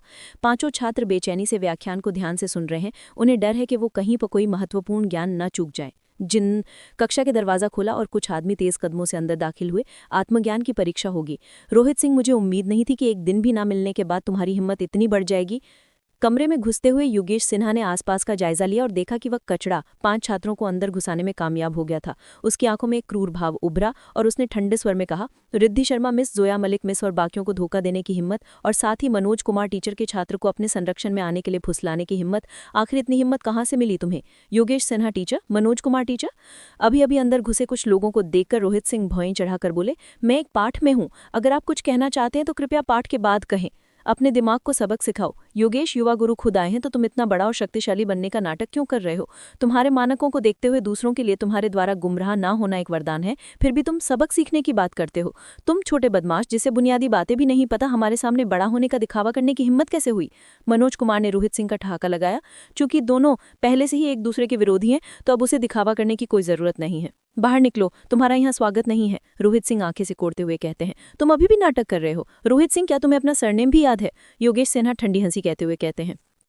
जोया मलिक मिस और रिद्धि शर्मा मिस को जल्दी से अपनी क्लास से छुट्टी दे दो और सुमेर राठौड़ को वापस मनोज कुमार टीचर के पास भेज दो। अगर ऐसा है तो शायद मैं पीछे हट जाऊं और तुम्हें आज कोई सबक नहीं सिखाऊंगा, वरना मुझे डर है कि तुम्हें ये स्कूल टर्म व्हील चेयर पर ही बिताना पड़ेगा। तो मुझ पर डोरे डालना चाहते हो? रोहित सिंह नजरें घुमाते हुए कहते हैं। अकादमी अपने परिसर में शिक्षकों को आपस में लड़ने से मना करती है। क्या योगेश सिन्हा टीचर को अकादमी के नियमों की जानकारी नहीं है? अकादमी के नियम इंसानों के लिए बनाए जाते हैं। दूसरों के खिलाफ मैं उन नियमों के उल्लंघन के परिणामों के बारे में चिंतित रहूंगा, लेकिन तुम्हारे खिलाफ? क्या तुम्हें लगता है कि अकादमी में कोई ऐसा होगा जो तुम्हारे जैसे घटिया इंसान के लिए खड़ा होगा? योगेश सिन्हा ने अपने नेक इरादों को साफ जाहिर किया। मैं समझ गया, क्या तुमने मुझे कल अपनी बातों से नाराज कर दिया था, इसलिए तुम अब जानबूझकर मुझसे परेशानी मोल ले रहे हो? क्या तुम्हें डर नहीं है कि कोमल कपूर टीचर तुम्हारी ऐसी हरकतों से नाराज हो जाएंगी? है, कम से कम तुम्हें तो पता ही है। चूंकि मैंने तुम्हें सबक सिखाने का फैसला कर लिया है, तो जाहिर है मैं तुम्हारी बकवास की चिंता क्यों करूंगा? योगेश सिन्हा ने इनकार नहीं किया, और जैसे ही वे खुशी खुशी अपने सामने वाले को सबक सिखाने के लिए आगे बढ़े, उन्हें एक और गुस्से वाली आवाज ने टोक दिया। तुम मैथ्यू जेवियर की आंखें लाल हो गईं। रोहित सिंह ने कल योगेश सिन्हा को जिस तरह से अपमानित किया था और कोमल कपूर नाम की एक शिक्षिका भी इस घटना में शामिल है। अगर मैथ्यू जेवियर अभी भी उस अपराधी का पता नहीं लगा पा रहा है तो उसे खुद पे शक होगा कि वो मूर्ख है क्या। बटर मैथ्यू को रोहित सिंह को सजा देने से पहले गुस्से में देखकर योगेश सिन्हा हक्का बक्का रह जाते हैं। क्या तुम्हें लगता है कि तुम्हें अपने किए का पता भी नहीं है? योगेश सिन्हा कुछ प्रतिक्रिया दे पाते इससे पहले एक जोरदार दहाड़ के साथ एक मुक्का उनके चेहरे पर जोर से पड़ता है। अरे बाप रे! योगेश सिन्हा को बस इतना ही महसूस हुआ कि उनके सामने सब कुछ काला पड़ गया है, उनकी आंखों के आसपास का हिस्सा चोटिल हो गया है। जमीन पर गिरने से पहले उनका शरीर एक पल के लिए लड़खड़ाता है। मुझे इतनी बुरी हालत में पीटने की हिम्मत, मैं तुम्हें इसकी सजा दूंगा। कल की पिटाई से मिली पीड़ा को याद करते हुए मैथ्यू जेवियर के वार में जरा भी हिचकिचाहट नहीं है। योगेश सिन्हा के शरीर पर बैठे बैठे उन पर मुक्कों की बरसात हो रही है, मानो तूफान आ गया हो। बटर मैथ्यू, सब कुछ बहुत तेजी से हुआ। ऋषभ शर्मा और मनोज कुमार स्तब्ध हैं। दरअसल सिर्फ वे ही हैरान नहीं थे, जोया मलिक, रिद्धि शर्मा और बाकी लोग भी असमंजस में एक दूसरे को घूर रहे थे। अभी कुछ देर पहले जब ये कुछ लोग रोहित शिक्षक से पंगा लेने आए थे, रोहित शिक्षक के छात्र अभी भी काफी गुस्से में थे और उनका बचाव करने का इरादा रखते थे, लेकिन इससे पहले कि वे कुछ करते, दूसरे पक्ष ने आपस में ही लड़ना शुरू कर दिया। क्या ये घटना बहुत अजीब नहीं है? ये विशेष रूप से जोया मलिक के लिए सच है। वे बटर मैथ्यू के व्यक्तित्व से अच्छी तरह परिचित हैं। वे एक बहुत ही शालीन और तार्किक व्यक्ति हैं जो समस्याओं को व्यवस्थित ढंग से हैंडल करते हैं, वरना शायद उनके पिता उन्हें अपने परिवार का बटलर बनने ही ना देते। लेकिन आज क्या हुआ? उसने योगेश सिन्हा की बात पूरी होने से पहले ही उसे पीटना क्यों शुरू कर दिया? शायद जो कुछ हो रहा है उसे सिर्फ रोहित शिक्षक ही जानते हैं। उसने जानबूझकर ये जिक्र किया कि उसने कल योगेश सिन्हा को नाराज किया था और कोमल कपूर का नाम लिया ताकि बटर मैथ्यू को कल के उसके हमलावर की 2 खासियतें याद आ जाएं। आखिरकार जैसे उसने सोचा था, उसने योगेश सिन्हा पर वार ही कर दिया। दरअसल इसके लिए बटर मैथ्यू को जल्दबाजी का दोष नहीं दिया जा सकता। आखिर चाहे कोई भी हो, अगर उन्हें बिना किसी वाजिब वजह के अचानक पीटा जाए तो उनके दिल में कुछ ना कुछ नाराजगी जरूर होगी। इसके अलावा वो एक सम्मानित पद पर हैं और आदर्श नगर की छवि का प्रतिनिधित्व करते हैं, इसलिए उन्होंने ऐसा अन्याय कभी नहीं सहा था। और तो और पिछले 2 दिनों में रोहित सिंह ने उन्हें कई बार नाराज किया था और उनकी युवा मालकिन उन्हें मारपीट करने से रोक रही थी। अपने भड़ास निकालने का कोई रास्ता न होने के कारण ये उनके सीने में उमड़ रही थी। इस समय जब वो अपने दुश्मन से मिल चुके हैं तो वो इसे और कैसे बर्दाश्त कर सकते थे। बटलर मैथ्यू, तुम क्या कर रहे हो? मुट्ठियां बारिश की बूंदों की तरह अपने ऊपर गिरती हुई महसूस करते हुए भ्रमित योगेश सिन्हा को बस अपनी आंखों के सामने अंधेरा छाने का एहसास हुआ। उसने लगभग मुंह में ताज़ा खून उगल दिया। क्या हो रहा है? ये पहली बार है जब वो इस बटलर मैथ्यू के मिल रहे हैं और उन्हें पहले उन्हें नाराज नहीं करना चाहिए था, तो फिर वो इतना क्रूर क्यों है? चाहे वो कितनी भी कोशिश करे, उसे समझ नहीं आ रहा था कि उसने दूसरे पक्ष को कैसे नाराज किया होगा। मैं क्या कर रहा हूँ? यहाँ अनजान बनने का नाटक बंद करो। क्या तुम्हें खुद भी इसका एहसास नहीं है?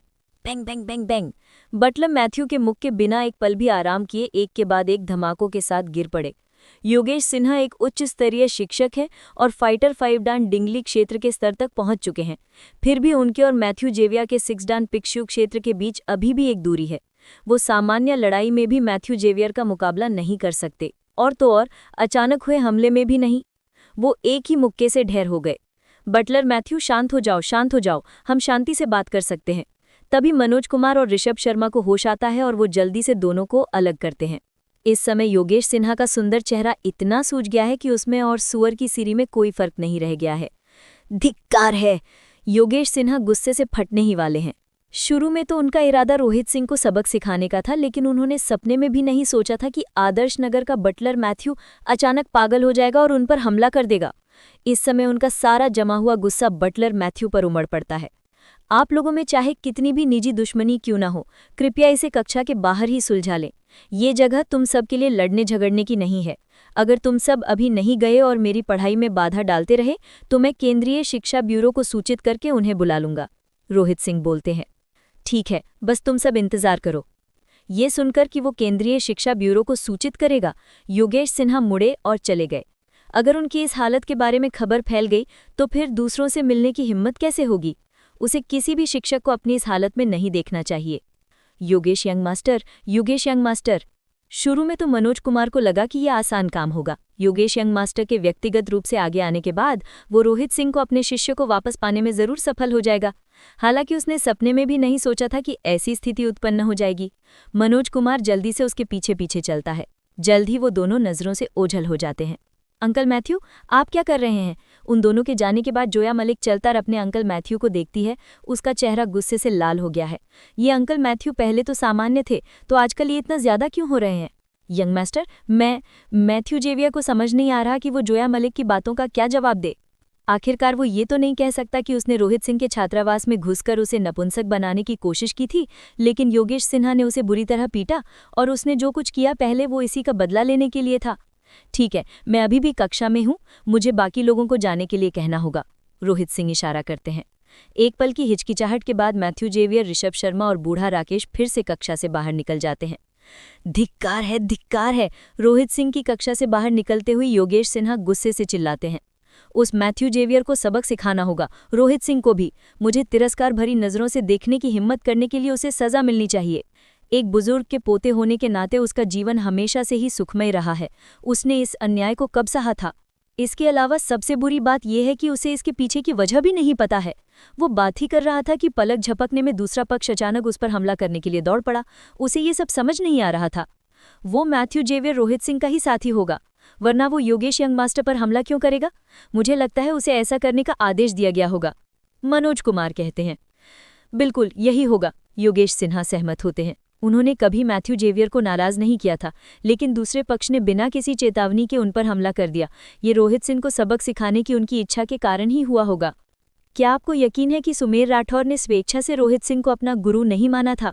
थोड़ी देर बाद योगेश सिन्हा शांत होते हैं और पीछे मुड़कर पूछते हैं। मैं ये सुनिश्चित कर सकता हूं कि उसने अपनी मर्जी से ऐसा नहीं किया था। कल जाते समय सुमेर राठौर के चेहरे पर दिख रही अनिच्छा को याद करते हुए मनोज कुमार आत्मविश्वास से जवाब देते हैं। बहुत बढ़िया, अगर आपको इतना यकीन है तो जाकर ज्ञानोदय वसीयत परीक्षण के लिए आवेदन करें। ज्ञानोदय वसीयत परीक्षण, ये मनोज कुमार का चेहरा काला पड़ जाता है।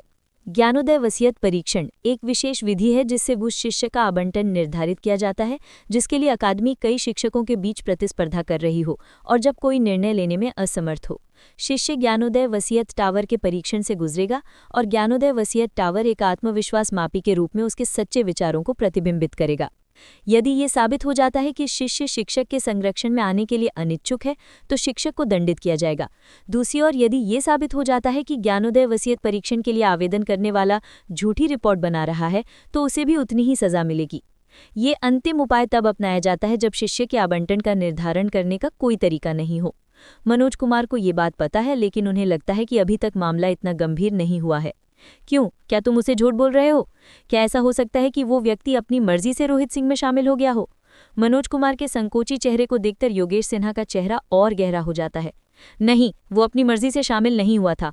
मैं अभी आवेदन करूंगा। मैं ये सुनिश्चित करूंगा कि रोहित सिंह को वो मिले जिसका वो हकदार है। मनोज कुमार ने सिर हिलाया। अरे तो जल्दी करो। उसकी बात मानकर योगेश सिन्हा संतोष से सिर हिलाते हैं। जब तुम इसके लिए आवेदन कर रहे हो तो सजा को अधिकतम तक बढ़ाना सुनिश्चित करो।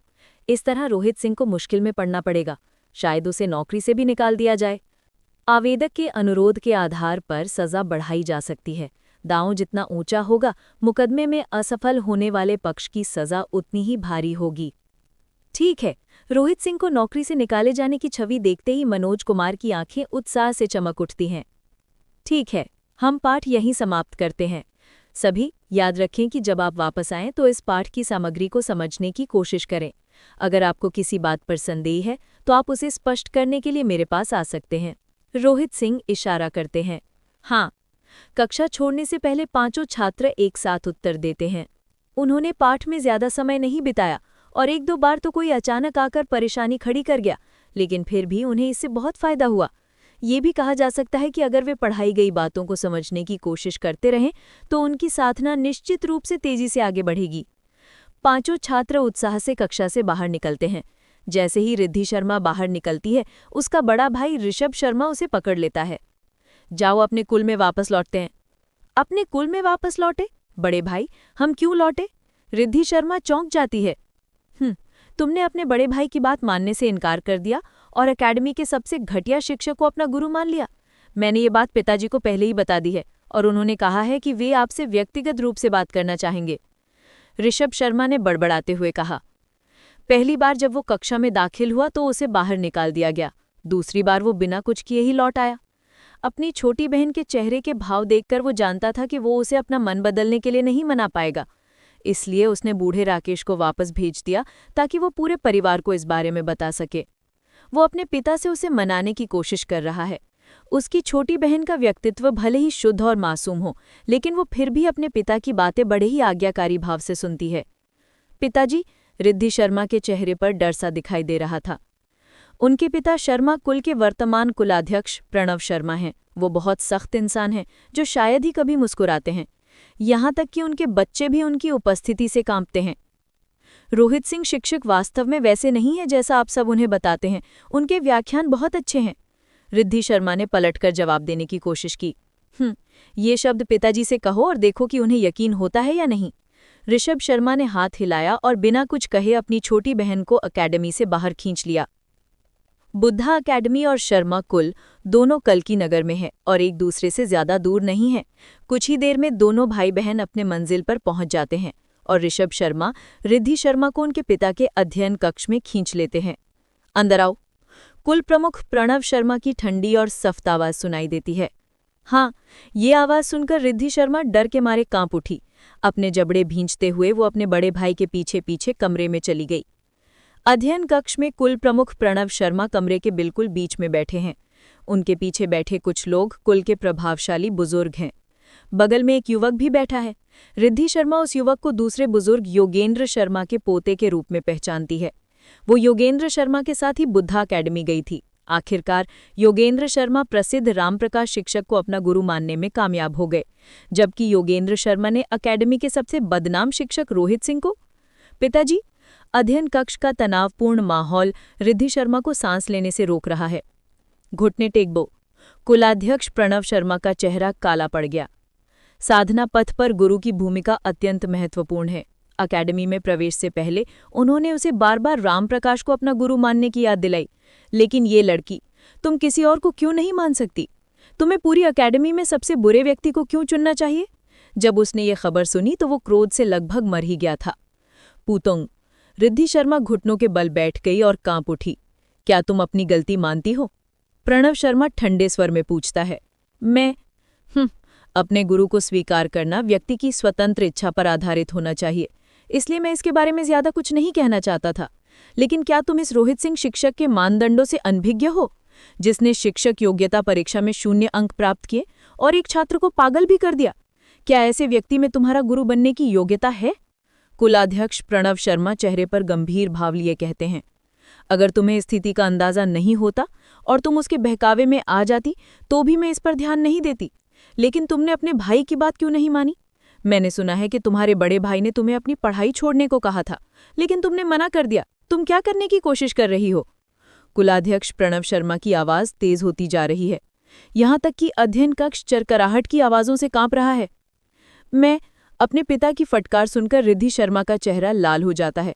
फिर वो दांत पीसते हुए कहती है, पिताजी, रोहित सिंह शिक्षक उतने बुरे नहीं हैं जितना कि अफवाहें उन्हें बताती हैं। वो एक प्रतिभाशाली शिक्षक हैं, बस वो कम ही चर्चा में रहते हैं। मैं उनके संरक्षण में रहना चाहती हूँ। मैं उनकी पढ़ाई नहीं छोड़ूंगी। उसे सिर्फ एक ही पाठ से बहुत फायदा हुआ। रिद्धि शर्मा जानती है कि रोहित सिंह के संरक्षण में आना उसके लिए एक अवसर है। अगर वो ये मौका गंवा देती तो उसे जिंदगी भर इसका पछतावा जरूर होता। एक प्रतिभाशाली शिक्षक जिसने शिक्षक योग्यता परीक्षा में 0 अंक प्राप्त किए? रिद्धि शर्मा, आपको कुलाध्यक्ष की सलाह माननी चाहिए। उस रोहित सिंह के बहकावे में मत आओ। आपको योगेंद्र शर्मा से सीखना चाहिए। उसने भले ही सिर्फ एक ही पाठ पढ़ा हो, लेकिन उसकी क्षमता पहले ही 40% बढ़ गई है। रामप्रकाश शिक्षक का मार्गदर्शन पूरी अकेडमी में अव्वल दर्जे का है। युवती की बातें सुनकर बाकी के बुजुर्ग सिर हिलाते हुए हंस पड़े। कल्की नगर में एक भी ऐसा व्यक्ति नहीं है जो रोहित सिंह की प्रतिष्ठा से अनभिज्ञ हो। फिर भी तुम कहती हो कि वो एक प्रतिभाशाली शिक्षक है? ये कैसा मजाक है? तुम अपनी बेटी की बातें सुनकर कुलाध्यक्ष प्रणव शर्मा भड़क उठते हैं। मुझे परवाह नहीं कि तुम क्या कहती हो। तुम्हें आज ही उसके पाठ से हटना होगा, वरना इस घर में फिर कभी कदम रखने के बारे में सोचना भी मत। मैं आपके फैसले से सहमत नहीं हूं। रिद्धि शर्मा भले ही कमजोर लगें, लेकिन उनका स्वभाव जिद्दी है। वो उठकर गुस्से से कहती हैं, आप सबने रोहित सिंह शिक्षक के पाठ कभी नहीं सुने, तो फिर आप सबको क्या हक है कि आप कहें कि उनके पाठ घटिया है? आप सबको क्या हक है कि आप मुझे उनके पाठ से हटा दें? हमने पहले शायद उनके पाठ नहीं सुने हों, लेकिन क्या आपको लगता है कि उनकी प्रतिष्ठा और शिक्षक योग्यता परीक्षा के परिणामों में हेरफेर संभव है? रिद्धि शर्मा, जिद करना बंद करो। बहुत से छात्र हैं जो इस बात की गवाही दे सकते हैं कि उनके पाठ अच्छे हैं या नहीं। क्या आपको लगता है कि आप ही इस समूह में अकेले चालाक हो? मुझे नहीं पता कि शिक्षक योग्यता परीक्षा के परिणाम में हेरफेर हुई है या नहीं, लेकिन मुझे ये पता है कि उन्होंने मेरे पैरों का इलाज किया है और मुझे मेरी साधना के लिए सुझाव दिए हैं।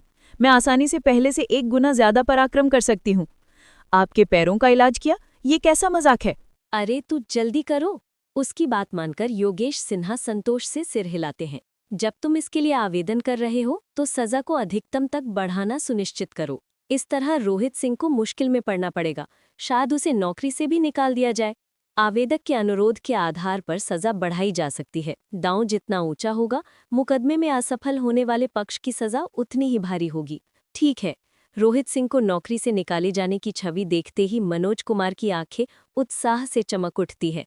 ठीक है, हम पाठ यहीं समाप्त करते हैं। सभी याद रखें कि जब आप वापस आएं तो इस पाठ की सामग्री को समझने की कोशिश करें। अगर आपको किसी बात पर संदेह है तो आप उसे स्पष्ट करने के लिए मेरे पास आ सकते हैं। रोहित सिंह इशारा करते हैं। हाँ। कक्षा छोड़ने से पहले 5 छात्र एक साथ उत्तर देते हैं। उन्होंने पाठ में ज्यादा समय नहीं बिताया और 1-2 बार तो कोई अचानक आकर परेशानी खड़ी कर गया, लेकिन फिर भी उन्हें इससे बहुत फायदा हुआ। ये भी कहा जा सकता है कि अगर वे पढ़ाई गई बातों को समझने की कोशिश करते रहे तो उनकी साधना निश्चित रूप से तेजी से आगे बढ़ेगी। 5 छात्र उत्साह से कक्षा से बाहर निकलते हैं। जैसे ही रिद्धि शर्मा बाहर निकलती है, उसका बड़ा भाई ऋषभ शर्मा उसे पकड़ लेता है। जाओ, अपने कुल में वापस लौटते हैं। अपने कुल में वापस लौटे? बड़े भाई, हम क्यों लौटे? रिद्धि शर्मा चौंक जाती है। तुमने अपने बड़े भाई की बात मानने से इनकार कर दिया और अकेडमी के सबसे घटिया शिक्षक को अपना गुरु मान लिया। मैंने ये बात पिताजी को पहले ही बता दी है और उन्होंने कहा है कि वे आपसे व्यक्तिगत रूप से बात करना चाहेंगे। ऋषभ शर्मा ने बड़बड़ाते हुए कहा। पहली बार जब वो कक्षा में दाखिल हुआ तो उसे बाहर निकाल दिया गया। दूसरी बार वो बिना कुछ किए ही लौट आया। अपनी छोटी बहन के चेहरे का भाव देखकर वो जानता था कि वो उसे अपना मन बदलने के लिए नहीं मना पाएगा। इसलिए उसने बूढ़े राकेश को वापस भेज गया ताकि वो पूरे परिवार को इस बारे में बता सके। वो अपने पिता से उसे मनाने की कोशिश कर रहा है। उसकी छोटी बहन का व्यक्तित्व भले ही शुद्ध और मासूम हो, लेकिन वो फिर भी अपने पिता की बातें बड़े ही आज्ञाकारी भाव से सुनती है।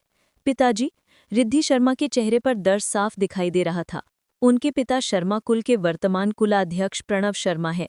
वो बहुत सख्त इंसान हैं जो शायद ही कभी मुस्कुराते हैं, यहाँ तक कि उनके बच्चे भी उनकी उपस्थिति से कांपते हैं। रोहित सिंह शिक्षक वास्तव में वैसे नहीं है जैसा आप सब उन्हें बताते हैं। उनके व्याख्यान बहुत अच्छे हैं। रिद्धि शर्मा ने पलटकर जवाब दिया। ये शब्द पिताजी से कहो और देखो कि उन्हें यकीन होता है या नहीं। ऋषभ शर्मा ने हाथ हिलाया और बिना कुछ कहे अपनी छोटी बहन को अकेडमी से बाहर खींच लिया। बुद्धि अकेडमी और शर्मा कुल दोनों कल्की नगर में हैं और एक दूसरे से ज्यादा दूर नहीं है। कुछ ही देर में दोनों भाई बहन अपनी मंजिल पर पहुंच जाते हैं और ऋषभ शर्मा रिद्धि शर्मा को उनके पिता के अध्ययन कक्ष में खींच लेते हैं। अंदर आओ, कुल प्रमुख प्रणव शर्मा की ठंडी और सख्त आवाज सुनाई देती है। हाँ। ये आवाज सुनकर रिद्धि शर्मा डर के मारे कांप उठी। अपने जबड़े भींचते हुए वो अपने बड़े भाई के पीछे पीछे कमरे में चली गई। अध्ययन कक्ष में कुल प्रमुख प्रणव शर्मा कमरे के बिल्कुल बीच में बैठे हैं। उनके पीछे बैठे कुछ लोग कुल के प्रभावशाली बुजुर्ग हैं। बगल में एक युवक भी बैठा है। रिद्धि शर्मा उस युवक को दूसरे बुजुर्ग योगेंद्र शर्मा के पोते के रूप में पहचानती है। वे योगेंद्र शर्मा के साथ ही बुद्ध अकेडमी गई थी। आखिरकार योगेंद्र शर्मा प्रसिद्ध राम प्रकाश शिक्षक को अपना गुरु मानने में कामयाब हो गए, जबकि योगेंद्र शर्मा ने अकेडमी के सबसे बदनाम शिक्षक रोहित सिंह को। पिताजी, अध्ययन कक्ष के तनावपूर्ण माहौल ने रिद्धि शर्मा को सांस लेने से रोक दिया। घुटने टेक दो। कुलाध्यक्ष प्रणव शर्मा का चेहरा काला पड़ गया। साधना पथ पर गुरु की भूमिका अत्यंत महत्वपूर्ण है। अकेडमी में प्रवेश से पहले उन्होंने उसे बार बार राम प्रकाश को अपना गुरु मानने की याद दिलाई थी। फिर भी ये लड़की, तुम किसी और को क्यों नहीं मान सकती? तुम्हें पूरी अकेडमी में सबसे बुरे व्यक्ति को क्यों चुनना चाहिए? जब उसने ये खबर सुनी तो वो क्रोध से लगभग मर ही गया। पुतौंग। रिद्धि शर्मा घुटने पर बैठ जाती है और कांप जाती है। क्या तुम अपनी गलती मानती हो? प्रणव शर्मा ठंडे स्वर में पूछता है। हम अपने गुरु को स्वीकार करना व्यक्ति की स्वतंत्र इच्छा पर आधारित होना चाहिए, इसलिए मैं इस बारे में ज्यादा कुछ नहीं कहना चाहता था। लेकिन क्या तुम इस रोहित सिंह शिक्षक के मानदंडों से अनजान हो, जिसने शिक्षक योग्यता परीक्षा में सबसे खराब अंक प्राप्त किए और एक छात्र को पागल भी बना दिया? क्या ऐसे व्यक्ति में तुम्हारा गुरु बनने की योग्यता है? कुल अध्यक्ष प्रणव शर्मा चेहरे पर गंभीर भाव से कहते हैं। अगर तुम्हें इस स्थिति का अंदाजा नहीं होता और तुम उसके बहकावे में आ जाती तो भी मैं इस पर ध्यान नहीं देती, लेकिन तुमने अपने भाई की बात क्यों नहीं मानी? मैंने सुना है कि तुम्हारे बड़े भाई ने तुम्हें अपनी पढ़ाई छोड़ने को कहा था, लेकिन तुमने मना कर दिया। तुम क्या करने की कोशिश कर रही हो? कुल अध्यक्ष प्रणव शर्मा की आवाज तेज होती जा रही है, यहाँ तक कि अध्ययन कक्ष कर्राहट की आवाजों से कांप रहा है। मैं? अपने पिता की फटकार सुनकर रिद्धि शर्मा का चेहरा लाल हो जाता है। फिर वो दांत पीसते हुए कहती है, पिताजी, रोहित सिंह शिक्षक उतने बुरे नहीं है जितना कि अफवाहें उन्हें बताती हैं। वो एक प्रतिभाशाली शिक्षक हैं, बस वो कम ही चर्चा में रहते हैं। मैं उनके संरक्षण में रहना चाहती हूँ, मैं उनकी पढ़ाई नहीं छोड़ूंगी। उसे सिर्फ एक ही पाठ से बहुत फायदा हुआ। रिद्धि शर्मा जानती है कि रोहित सिंह के संरक्षण में आना उसके लिए एक अवसर है। अगर वो इस मौके को गवा देती तो उसे जिंदगी भर इसका पछतावा जरूर होता। एक प्रतिभाशाली शिक्षक? हाँ, एक ऐसा बंदा जिसने शिक्षक योग्यता परीक्षा में 0 अंक प्राप्त किए। रिद्धि शर्मा, आपको कुलाध्यक्ष की सलाह माननी चाहिए। उस रोहित सिंह के बहकावे में मत आना। आपको योगेंद्र शर्मा से सीखना चाहिए। उसने भले ही सिर्फ एक ही पाठ पढ़ा हो, लेकिन उसकी क्षमता पहले ही 40% बढ़ गई है। राम प्रकाश शिक्षक का मार्गदर्शन पूरी अकेडमी में अव्वल दर्जे का है। युवती की बातें सुनकर बाकी बुजुर्ग सिर हिलाते हुए हंस पड़े। कल्की नगर में एक भी ऐसा व्यक्ति नहीं है जो रोहित सिंह की प्रतिष्ठा से अनजान हो। फिर भी तुम कहती हो कि वो एक प्रतिभाशाली शिक्षक है? ये कैसा मजाक है? तुम? अपनी बेटी की बातें सुनकर कुल अध्यक्ष प्रणव शर्मा भड़क उठते हैं। मुझे परवाह नहीं कि तुम क्या कहती हो, तुम्हें आज ही उसके पाठ से हटना होगा, वरना इस घर में फिर कभी कदम रखने के बारे में सोचना भी मत। मैं आपके फैसले से सहमत नहीं हूँ। रिद्धि शर्मा भले ही कमजोर लगे, लेकिन उनका स्वभाव जिद्दी है। वो उठकर गुस्से से कहती है, आप सबने रोहित सिंह शिक्षक के पाठ कभी नहीं सुने, तो फिर आप सबको क्या हक है कि आप कहें कि उनके पाठ घटिया हैं? आप सबको क्या हक है कि आप मुझे उनके पाठ से हटा दें? हो सकता है हमने पहले उनके पाठ न सुने हों, लेकिन क्या आपको लगता है कि उनकी प्रतिष्ठा और शिक्षक योग्यता परीक्षा के परिणामों में हेराफेरी संभव है? रिद्धि शर्मा, जिद करना बंद करो। बहुत से छात्र हैं जो इस बात की गवाही दे सकते हैं कि उनके पाठ अच्छे हैं या नहीं। क्या आपको लगता है कि आप इस समूह में अकेली होशियार हैं? मुझे नहीं पता कि शिक्षक योग्यता परीक्षा के परिणाम में हेराफेरी हुई है या नहीं, लेकिन मुझे पता है कि उन्होंने मेरे पैरों का इलाज किया है और मुझे मेरी साधना के लिए सुझाव दिए हैं। मैं आसानी से पहले से 1 गुना ज्यादा पराक्रम कर सकती हूँ। आपके पैरों का इलाज किया? ये कैसा मजाक है? मास्टर विश्वजीत भी तुम्हारे पैरों का कुछ नहीं कर सकते, फिर भी तुम दावा करती हो कि शिक्षक योग्यता परीक्षा में 0 अंक पाने वाला एक आदमी इसका इलाज कर सकता है? रिद्धि शर्मा मिस, अगर तुम उसकी जगह झूठ भी बोलना चाहो तो तुम्हें कुछ ऐसा कहना चाहिए जो ज्यादा विश्वसनीय हो। कुल में सभी रिद्धि शर्मा के पैर की चोट से वाकिफ हैं। उसकी बातें सुनकर कुछ बुजुर्ग ठिठोली करते हैं। अगर तुम सबको मुझ पर यकीन नहीं है तो मैं तुम सबको साबित कर दूंगी। बुजुर्गों के चेहरों पर अविश्वास के भाव देखकर रिद्धि शर्मा बहस जारी नहीं रखती, बल्कि शक्ति मापक शिलास्तंभ के पास जाकर उस पर एक लात मारती है। पैंग! शिलास्तंभ हिलता है और संख्याओं की एक श्रृंखला दिखाई देती है। 205। क्या? ये देखकर कुल प्रमुख प्रणव शर्मा की आंखें अनजाने में सिकुड़ जाती हैं।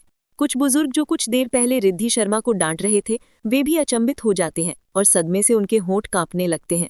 यहाँ के कुछ बुजुर्गों ने रिद्धि शर्मा के पैरों की चोट का खास तौर पर जायजा लिया था और ये निष्कर्ष निकाला था कि इसका इलाज नामुमकिन है। उन्होंने ये निष्कर्ष निकाला कि उनमें ताकत लगाना नामुमकिन होगा और सिर्फ ये बात कि वो सामान्य रूप से चल पा रही है एक वरदान है। फिर भी ऐसे पैरों के पीछे 205 किलो वजन? कैसे? ये कैसे मुमकिन है? स्तंभ पर लात मारने के बाद रिद्धि शर्मा रुकी नहीं, वो पलटी और मुक्के से खंबे पर वार किया। विंग! स्तंभ पर पत्थर की संख्याएं दिखाई दे रही हैं। 120। उसकी मुट्ठी के पीछे 120 किलो का बल। तुम अभी भी जुक्सी क्षेत्र के प्राथमिक चरण में हो। मुझे लगा था कि तुम कल जब गए थे तो सिर्फ 53 किलो ही मार सकोगी। तुम्हारे लिए 120 किलो मार पाना कैसे संभव है? कुल नेता प्रणव शर्मा अचानक खड़े हो जाते हैं और उनकी आवाज उत्तेजना से कांपने लगती है। योद्धा 1। शरीर शोधन क्षेत्र। साधक सहज श्वास और हवा में आत्मा की अनुभूति सीखेंगे।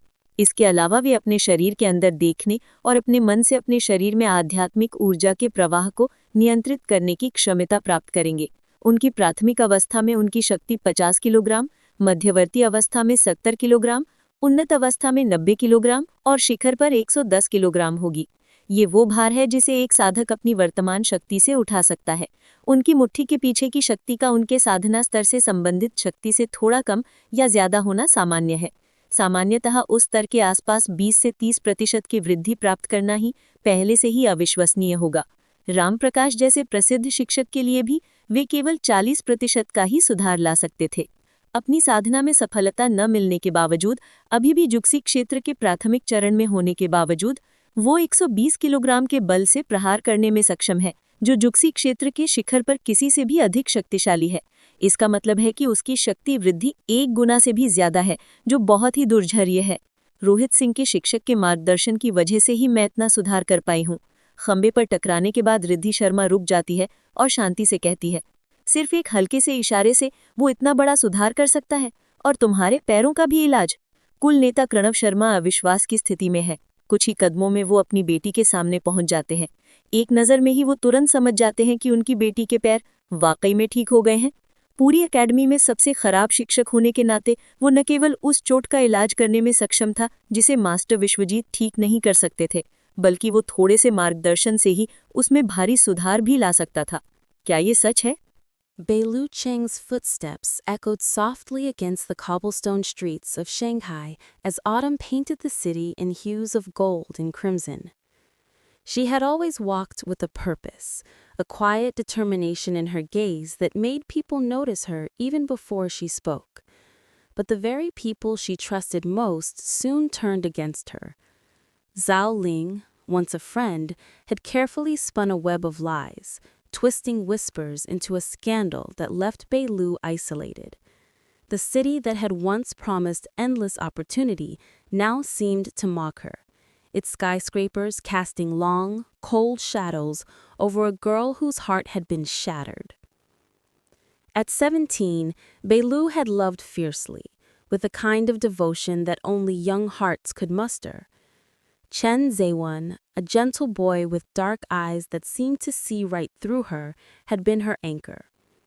Their love had begun in the quiet corners of Shanghai No. 3 High School's leader club, long rehearsals stretching into evenings where dreams and laughter intertwined.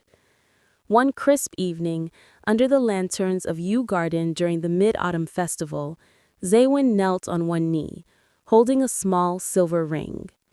"Beilu, will you be mine forever?" he asked, his voice trembling. Beilu's hands shook, tears threatening to spill. "Yes," she whispered, and the world seemed to stand still around them. But their happiness was short-lived. Zhao Ling's envy festered, and the lies she spread were cruel and precise. Friends turned away, teachers whispered, and Beilu's name became a weapon for gossip. Heartbroken, she left Shanghai clutching only Zhao Wen's hand and the quiet hope that someday life would be different. Hangzhou was quieter than Shanghai, but for Beilu, it felt like a sanctuary. She enrolled in Zhejiang Performing Arts College, where her talent began to bloom anew. Life was not easy. She worked part-time jobs to support herself while attending grueling rehearsals and late-night classes. But Zewon never left her side. He encouraged her, whispered dreams into her ears, and reminded her every day of her worth.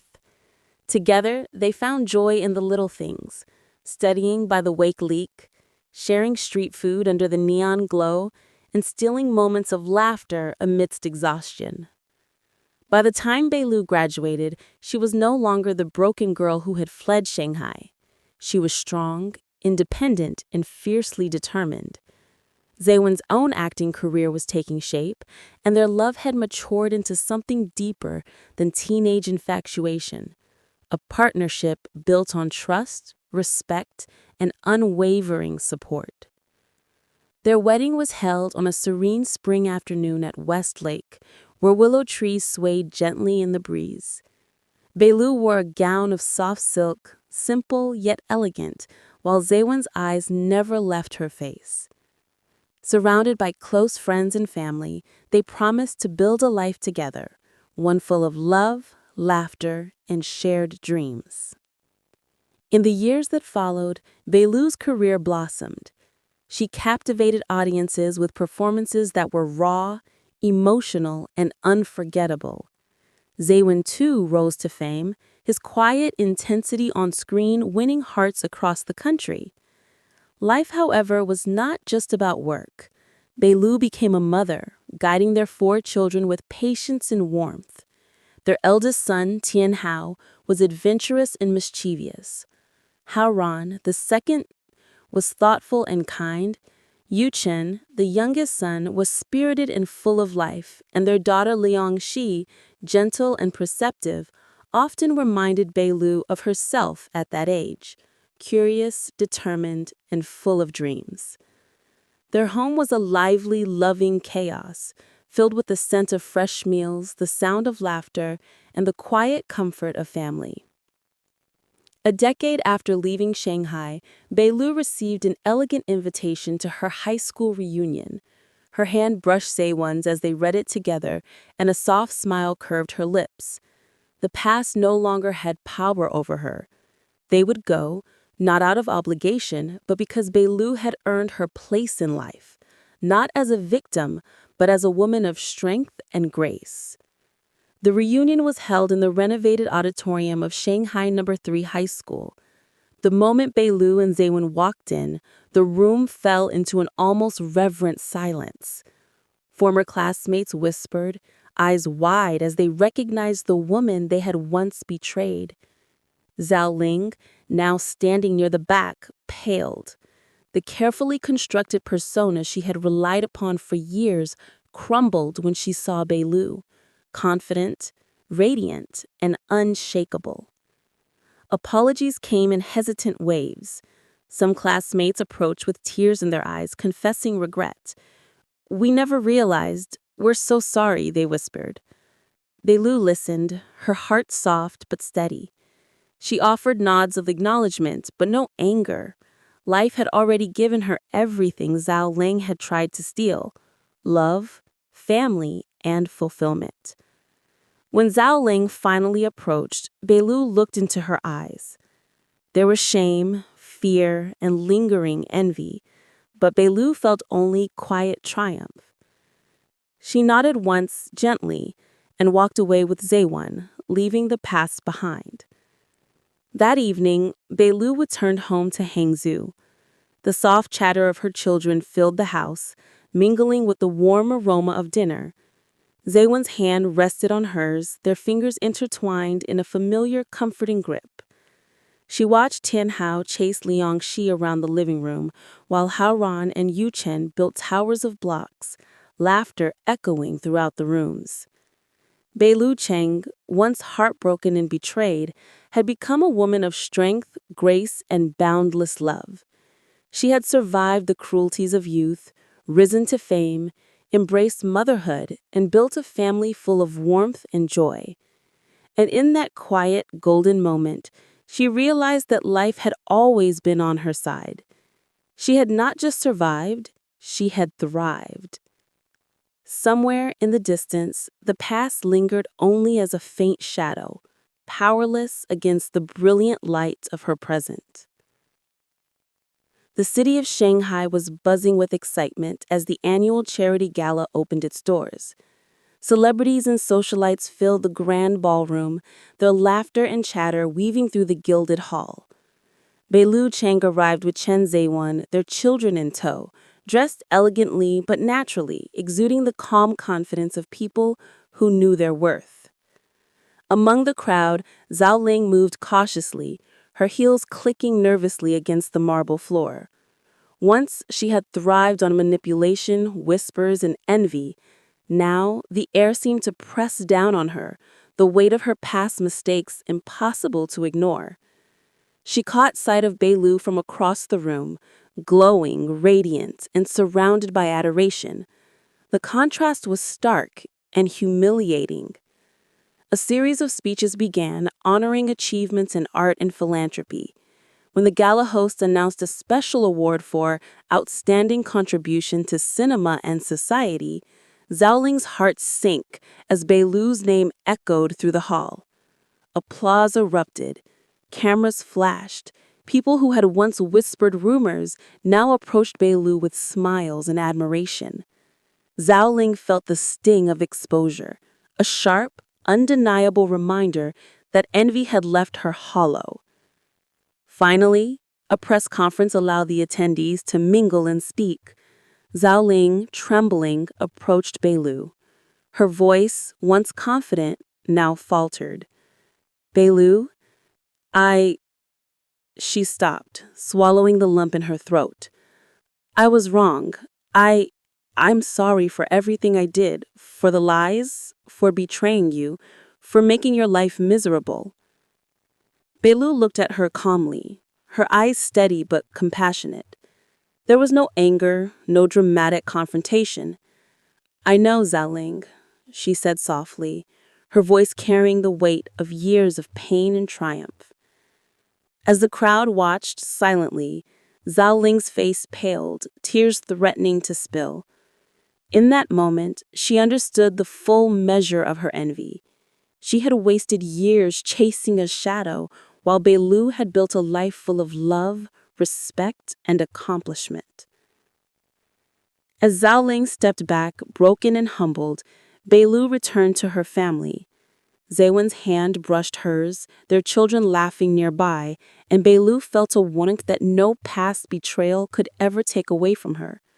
The world she had once feared had become a stage where she shone brightly, and those who had tried to dim her light were now mere shadows, powerless and forgotten.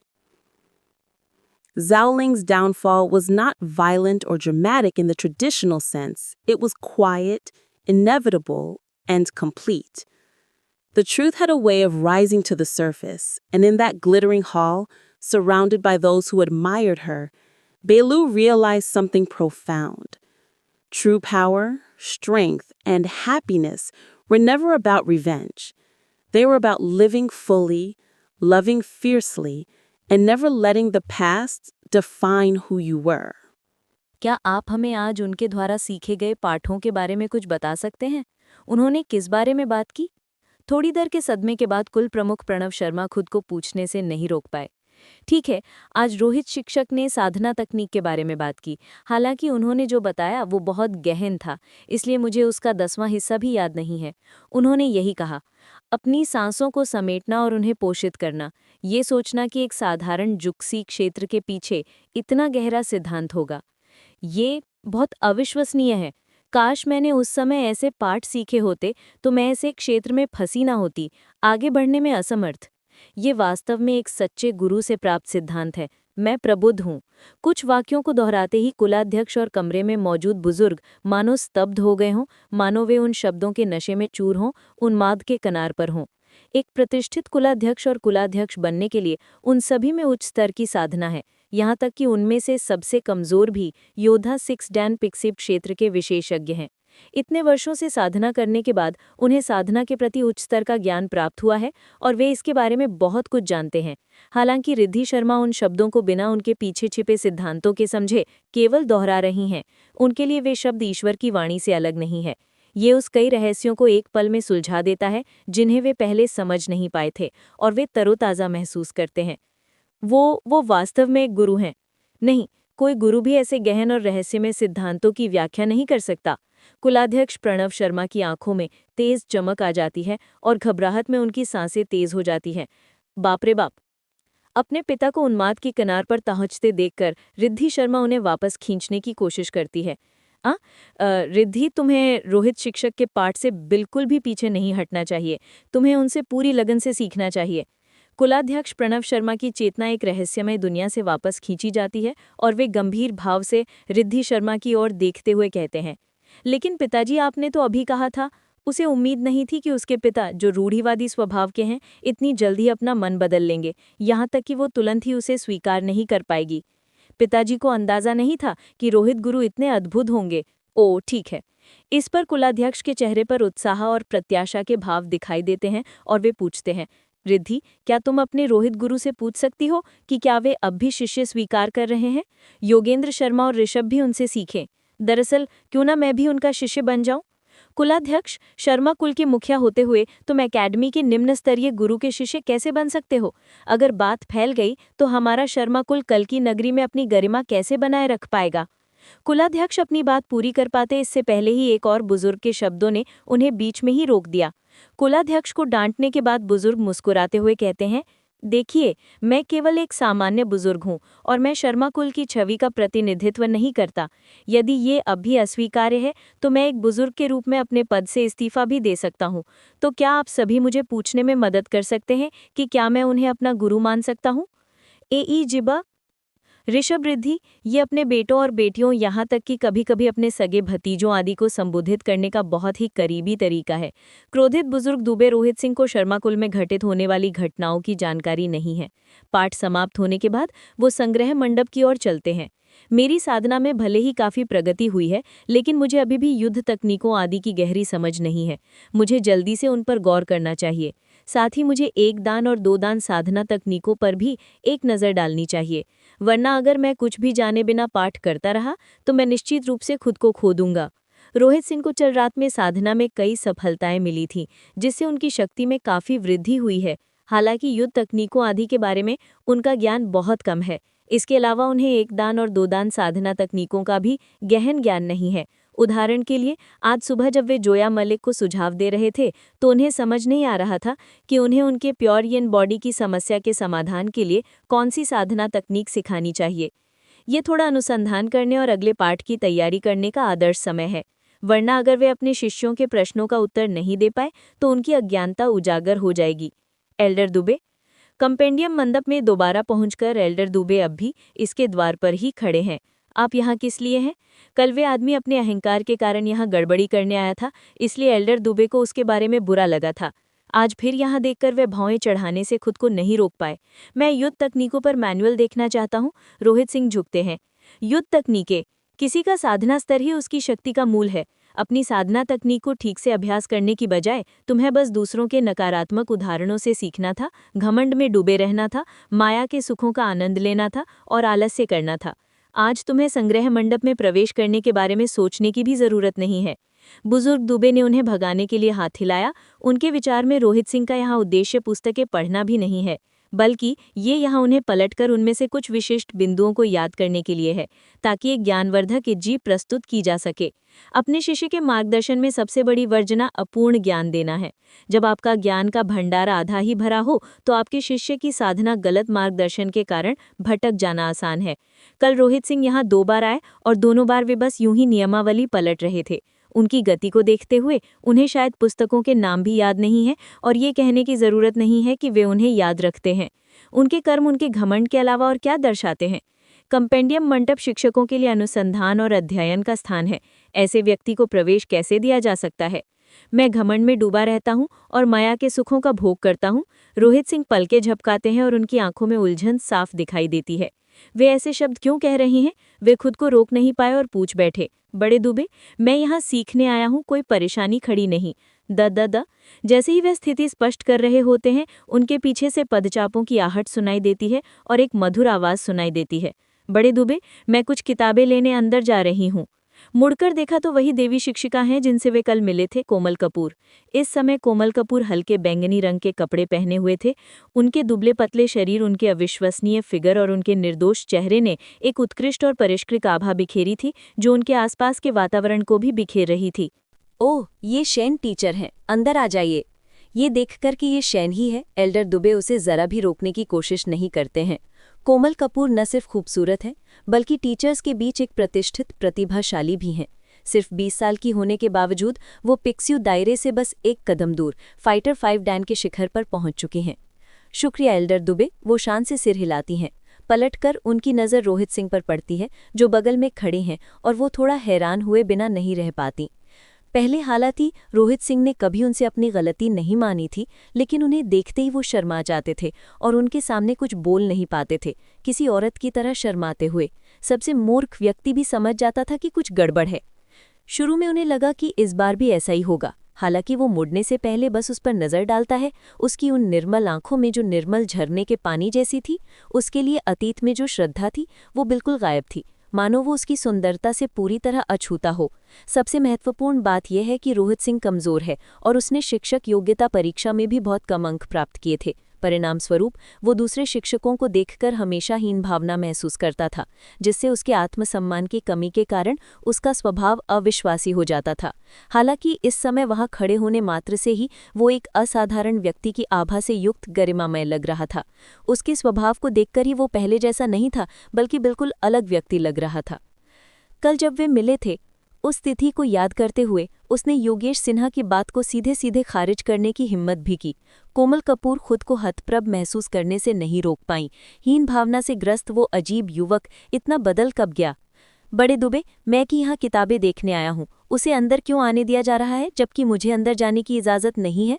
दोनों शिक्षक होने के बावजूद किताबें देखने के विशेषाधिकार में भी उनके साथ भेदभाव किया जा रहा है। कैसा दुर्भाग्य! शैन टीचर पढ़ने के लिए मंडप में आ रहे हैं। जहां तक आप अंदर क्या करने जा रहे हैं, आपको इसकी पूरी जानकारी होनी चाहिए। क्या आपको अब भी मेरी ज़रूरत है कि मैं आपको बताऊं? बड़े दुबे ठंडे स्वर में बड़बड़ाते हैं। अंदर तो सिर्फ नियमावली है, मैं अंदर और क्या कर सकता हूं? कड़वी मुस्कान के साथ रोहित सिंह अपना सिर हिलाते हैं। जाहिर है मैं किताबें पढ़ने और अपना ज्ञान बढ़ाने मंडप में आ रहा हूं। अपना ज्ञान बढ़ाने? बिना रुके किताबें पलटते रहना, बीच में उन्हें ठीक से पढ़ने के लिए भी नहीं रुकना, और आप इसे पढ़ाई कहते हैं? अंदर की हर एक साधना तकनीक अतुलनीय रूप से अनमोल है। बिना नोट्स लिखे ढेर सारी किताबें पलटने से आप अपने ज्ञान में ज़बरदस्त इजाफा नहीं कर सकते। आप इस तरह पढ़ाई कैसे कर सकते हैं? बड़े दुबे, जैसे ही वो समझाना शुरू करते हैं, कोमल कपूर मंद मंद मुस्कुराती हैं। उनकी मुस्कान किसी फूल के खिलने जैसी है और कहती हैं, रोहित टीचर शायद यहाँ सीखने आए हैं, तो आप उन्हें अंदर क्यों नहीं आने देते? अगर उन्हें ऐसे ही यहाँ रोका गया तो दूसरे टीचर्स पर अच्छा असर नहीं पड़ेगा। चूंकि शैन टीचर ने आपकी वजह से मिन्नतें की हैं, इसलिए मैं आपको अंदर आने दूंगा। हालांकि मैं आपको पहले ही बता दूंगा, अगर आप किताबें देखना चाहते हैं तो उन्हें अच्छी तरह से देख लें। अगर मैंने आपको वहां घूमते और तमाशा करते देखा तो बस इंतजार करें और देखें कि मैं आपको कैसे सजा दूंगा। बड़े दुबे इशारा करते हैं। आपका बहुत बहुत धन्यवाद। रोहित सिंह ने सिर हिलाया और फिर कोमल कपूर की तरफ हाथ बढ़ाकर उनकी मदद के लिए आभार जताया और फिर कंपेंडियम पवेलियन में चले गए। शुरू में कोमल कपूर ने सोचा कि चूंकि उसने उनकी मदद की है इसलिए वो इस मौके का फायदा उठाकर उनसे बातचीत शुरू करेंगे, लेकिन वो बस मुड़ गए और कोमल कपूर को थोड़ा स्तब्ध छोड़कर चले गए। हालांकि वो थोड़ी हैरान थी, लेकिन उन्होंने इस पर ज़्यादा ध्यान नहीं दिया और उनके पीछे कंपेंडियम पवेलियन में चली गईं। रोहित सिंह की मदद करना उनकी बस एक सामान्य इच्छा थी। उनके इस कदम के पीछे कोई खास वजह या इरादा नहीं था। चूंकि सामने वाला उनसे बात नहीं करना चाहता था, इसलिए वो भी बातचीत से बचकर खुश थीं। सोचिए, कंपेंडियम पवेलियन में आना इतना मुश्किल होगा। अगली बार शायद मैं अंदर ही नहीं जा पाऊंगा। किताबों की शेल्फ्स के सामने खड़े रोहित सिंह ने किताबें पलटने की जल्दी नहीं की, बल्कि अपना सिर खुजाया। उसे नहीं पता था कि एल्डर दुबे ने उसे क्यों रोका, लेकिन उसे यकीन था कि इसका कुछ न कुछ संबंध अकेडमी के सबसे घटिया शिक्षक के रूप में उसकी पहचान से है। वो जहां भी जाता है उसकी पहचान अजीब ही रहती है। सिर्फ छात्रों की भर्ती के मामले में ही नहीं, उसके सहकर्मी भी उससे घृणा करते हैं। इस बार उसके अंदर जाने की असली वजह कोमल कपूर के शब्द हैं। खैर, अगली बार क्या होगा? ये संग्रह मंडप वैसे भी बहुत बड़ा नहीं है। अगर मैं जल्दी करूं तो शायद आज ही इसे पूरा पढ़ सकता हूं। इस तरह मुझे अगली बार अंदर जाने की ज़रूरत ही नहीं पड़ेगी। अचानक उसके मन में एक विचार कौंधा। चूंकि एल्डर दुबे उसे रोकने पर अड़े हैं, इसलिए उन्हें सिर्फ इतना ही करना चाहिए कि भविष्य में उसे आने की ज़रूरत ही न पड़े। पुस्तकालय के आकार को देखते हुए यहाँ लाखों किताबें हैं। अगर कोई अपनी पूरी जिंदगी भी यहाँ बिता दे तो शायद इन्हें पूरा नहीं पढ़ पाएगा। लेकिन वो अलग है। चाहे वो किसी भी तरह की किताब हो, अगर वो उसे पलटता रहेगा तो स्वर्ग के पथ के पुस्तकालय में उसकी एक हूबहू किताब उसकी खामियों के साथ संकलित हो जाएगी। अगर वो जल्दी करे तो उसके लिए एक ही दिन में इन सारी किताबों को अपने दिमाग में उतार लेना नामुमकिन नहीं है। एक बार वो कामयाब हो जाए तो उसे यहाँ किताबें ढूंढने के लिए इतनी परेशानी नहीं उठानी पड़ेगी। शुरू करो। जैसे ये ख्याल उसके दिमाग में आया, रोहित सिंह बिना देर किए तुरंत पहली किताबों की शेल्फ की तरफ बढ़ गया। किताबों की परवाह किए बिना वो लापरवाही से मुट्ठी भर किताबें उठा लेता है और उन्हें पलट लेता है। हु जैसा उसने सोचा था, स्वर्ग के पथ का पुस्तकालय हिलता है और उसके हाथ में जो किताब है वैसी ही एक किताब उसकी किताबों की शेल्फ में आ जाती है। यही रास्ता है। यह एहसास होने के बाद कि एक साथ कई किताबें संकलित करना संभव है, वो आगे बढ़ता है और एक साथ कई किताबें उठाता है और उन्हें एक साथ अपने दिमाग में अंकित कर लेता है। हुआलाला। कंपेंडियम मंडप में कदमों की आहट आ किताबों के पलटने की आवाज़ गूंजती है। वो आदमी अब भी कुछ और कहने की हिम्मत कर रहा है कि वो दिखावे के लिए दिखावा नहीं कर रहा है। लाइब्रेरी की बाहर रखवाली कर रहे एल्डर दुबे लाइब्रेरी में दाखिल होते ही रोहित सिंह पर ध्यान दे रहे हैं।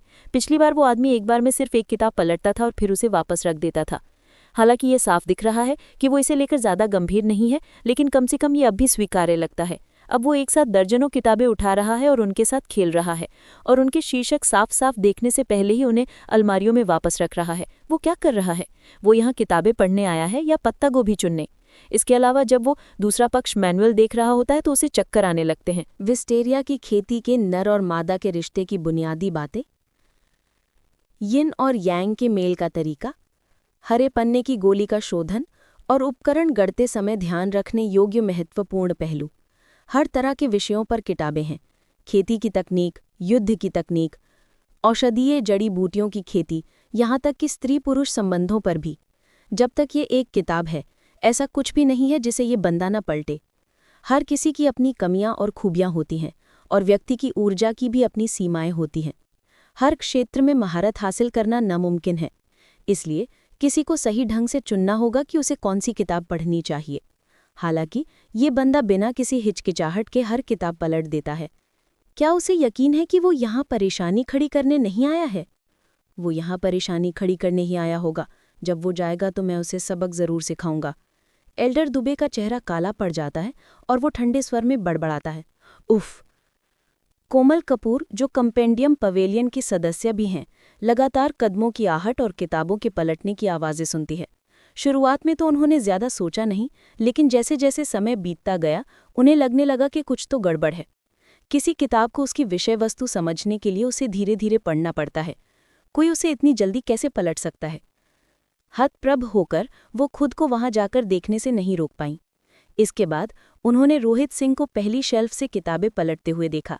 साफ दिख रहा था कि वो किताबों के विषय वस्तु नहीं पढ़ रहे हैं, बल्कि कुछ ढूंढ रहे हैं। क्या यही वजह है कि एल्डर दुबे ने उन्हें अंदर आने से मना कर दिया? एक पल देखने के बाद उन्हें एहसास हुआ कि सामने वाले का रुकने का कोई इरादा नहीं है। देखते ही देखते कोमल कपूर का दिल धड़क उठा। पहले जब वो अपने वर्तमान और पुराने रूप में अंतर देखती थी तो उसकी मदद करने के लिए बोलने से खुद को रोक नहीं पाती थी, क्योंकि वो चाहती थी कि वो इस मुश्किल स्थिति से निकलने के लिए कड़ी मेहनत करे। हालांकि उसने कभी सोचा भी नहीं था कि ये बंदा यहाँ पढ़ने नहीं बल्कि कुछ ढूंढने आया है। ये कंपेंडियम पवेलियन है। हर दिन यहाँ अनगिनत शिक्षक आते हैं, इसलिए यहाँ कुछ भी मूल्यवान छिपा होना असंभव है। इन किताबों को इतनी लापरवाही से पलटना इस कंपेंडियम पवेलियन के लिए लगभग ईशा निंदा है। कितना घिनौना। शायद उसे पता था कि मैं आज कंपेंडियम पवेलियन आऊंगी, इसलिए उसने जानबूझकर बाहर इंतजार किया और फिर मेरा ध्यान खींचने के लिए इतना हंगामा करने अंदर आ गया। इससे तो मेरा गुस्सा और भड़क जाएगा। कोमल कपूर के दिल में उस युवक की छवि धूमिल हो जाती है। उसकी खूबसूरती की वजह से कई लोगों ने उसके अच्छे पक्ष में आने के साथ साथ उसका ध्यान आकर्षित करने के लिए कई तरीके आजमाए हैं। उसकी राय में रोहित सिंह किताबें पलटने की कोशिश भी नहीं कर रहा है, बल्कि वो जानबूझकर उसकी राय बदलने के लिए ऐसी आवाज़ें निकाल रहा है। दरअसल उसे लोगों द्वारा इस तरह का दिखावा करना बिल्कुल पसंद नहीं है। कुछ देर उसे देखने के बाद वो अपनी राय तय करती है। अगर वो सचमुच किताबें पलटने आया है तो वो हर तरह की किताबें कैसे पढ़ सकता है? और तो और इतनी तेज़ी से किताबें पलटते हुए वो शायद ही मैनुअल का नाम भी समझ पा रहा होगा और उसकी विषय वस्तु भी। अपने खूबसूरत चेहरे पर एक उदास भाव लिए वो रोहित सिंह के पास जाती है। रोहित टीचर, आप क्या कर रहे हैं? किताबें पढ़ रहे हैं। रोहित सिंह को इस बात का एहसास ही नहीं होता कि उसकी हरकतों को पहले ही दिखावा करार दे दिया गया है, और वो बिना सिर उठाए सहजता से जवाब देता है, किताबें पढ़ रहे हैं। कोमल कपूर ठंडे स्वर में बड़बड़ाती है। उसके जेठ जैसे चेहरे से ठंडक झलकती है जब वो कहती है, अगर तुम्हें लगता है कि तुम्हारी हरकतें अच्छी हैं और मेरा ध्यान खींच लेंगी तो कृपया अपने उन नासमझ विचारों को वापस ले लो। मैं कोमल कपूर ऐसी छोटी मोटी बातों में नहीं फंसती और तुम्हारी हरकतें मुझे और परेशान करेंगी। ओह ठीक है। रोहित सिंह अपनी किताबें पलटते रहते हैं। वो आज तक कंपेंडियम पवेलियन के सभी नियमावलियों को स्वर्ग पथ के पुस्तकालय में छापने का इरादा रखता है, और उसके पास समय की थोड़ी कमी है, इसलिए वो उसके पास दूसरों से बात करने के लिए समय नहीं है। इसके अलावा उसकी राय में दूसरा पक्ष बस बहुत ज़्यादा आत्ममहत्वपूर्ण हो रहा है। वो जो कर रहा है उससे उसे क्या लेना देना? तुम शायद वाकई बहुत खूबसूरत हो, लेकिन ऐसा नहीं है कि मुझे अभी तक तुम जैसी खूबसूरत औरत नहीं मिली। पुरानी दुनिया में, सूचना के युग में हार्ड डिस्क में तरह तरह की खूबसूरतियां जमा होती हैं, और तो और वो फूंकने, खींचने, बजाने और गाने में भी माहिर हैं। तुम जैसी बेरुखी से भरी खूबसूरत में मुझे कोई खास दिलचस्पी नहीं। तुम्हारा ध्यान आकर्षित करने के तरीके सोचने की मुझमें सामर्थ्य नहीं। चूंकि तुम इसे समझ गई हो तो कृपया इस संग्रह पुस्तकालय से बाहर निकल जाओ। यहाँ अपनी मेहनत बर्बाद मत करो। ये देखकर कि युवक का सिर अभी झुका हुआ है, दिखावा कर रहा है, कोमल कपूर मुड़ती है और उसे जाने का इशारा करती है। दिंग दिंग दिंग दिंग दिंग, युवक के जाने की आहट। ये तो कुछ ज्यादा ही। ये देखकर कि वो कैसे तुरंत हार मान लेता है, कोमल कपूर संतुष्टि से अपना सिर हिलाती है। जैसे ही वो अपनी किताब पढ़ना शुरू करने वाली थी, उसे पुस्तकालय में एक बार फिर से किताबों के पलटने की आवाज़ सुनाई दी। हुआ लाला, हुआ लाला। सिर घुमाकर देखने पर उसे एहसास हुआ कि उस युवक का जाने का कोई इरादा नहीं था। तुम? कोमल कपूर गुस्से से लगभग फटी पड़ती है। क्या तुम्हारा काम हो गया? मैंने पहले ही कहा था कि ऐसा करने से मुझे बस चिढ़ होगी, फिर भी तुम ऐसा ही करते रहते हो। क्या इसमें कोई तुक है? इस पर उसका दुबला पतला शरीर सीधा हो जाता है और वो एक बार फिर रोहित सिंह के पास जाती है और उसकी काली पुतलियों में घृणा साफ दिखाई देती है। क्या तुमने मेरी बात नहीं सुनी? तुम जितना इस तरह व्यवहार करोगे, मुझे तुमसे उतनी ही घृणा होगी। तुम ऐसे मेरा दिल नहीं जीत सकते। क्या तुम बीमार हो? दूसरे पक्ष को फिर से परेशान करने के लिए आते देखकर रोहित सिंह थोड़ा चिढ़ जाता है। वो अपनी हरकतें रोककर कहता है, तुम अपना पढ़ो, मैं अपना पढ़ूंगा। अगर तुम सच में बोर हो रहे हो तो तुम एक कोना में बैठकर गोले बना सकते हो। मुझे यहाँ परेशान मत करो। ऐसा नहीं है कि मैं जिंदगी में पहले कभी किसी खूबसूरत औरत से नहीं मिला। तुम इतना घमंड क्यों कर रहे हो? तुम? उसे उम्मीद नहीं थी कि वो युवक ऐसा बोलेगा। कोमल कपूर को अपनी नज़र धुंधली पड़ती हुई महसूस होती है और वो अपने अंदर उमड़ते गुस्से से लगभग मर ही जाती है।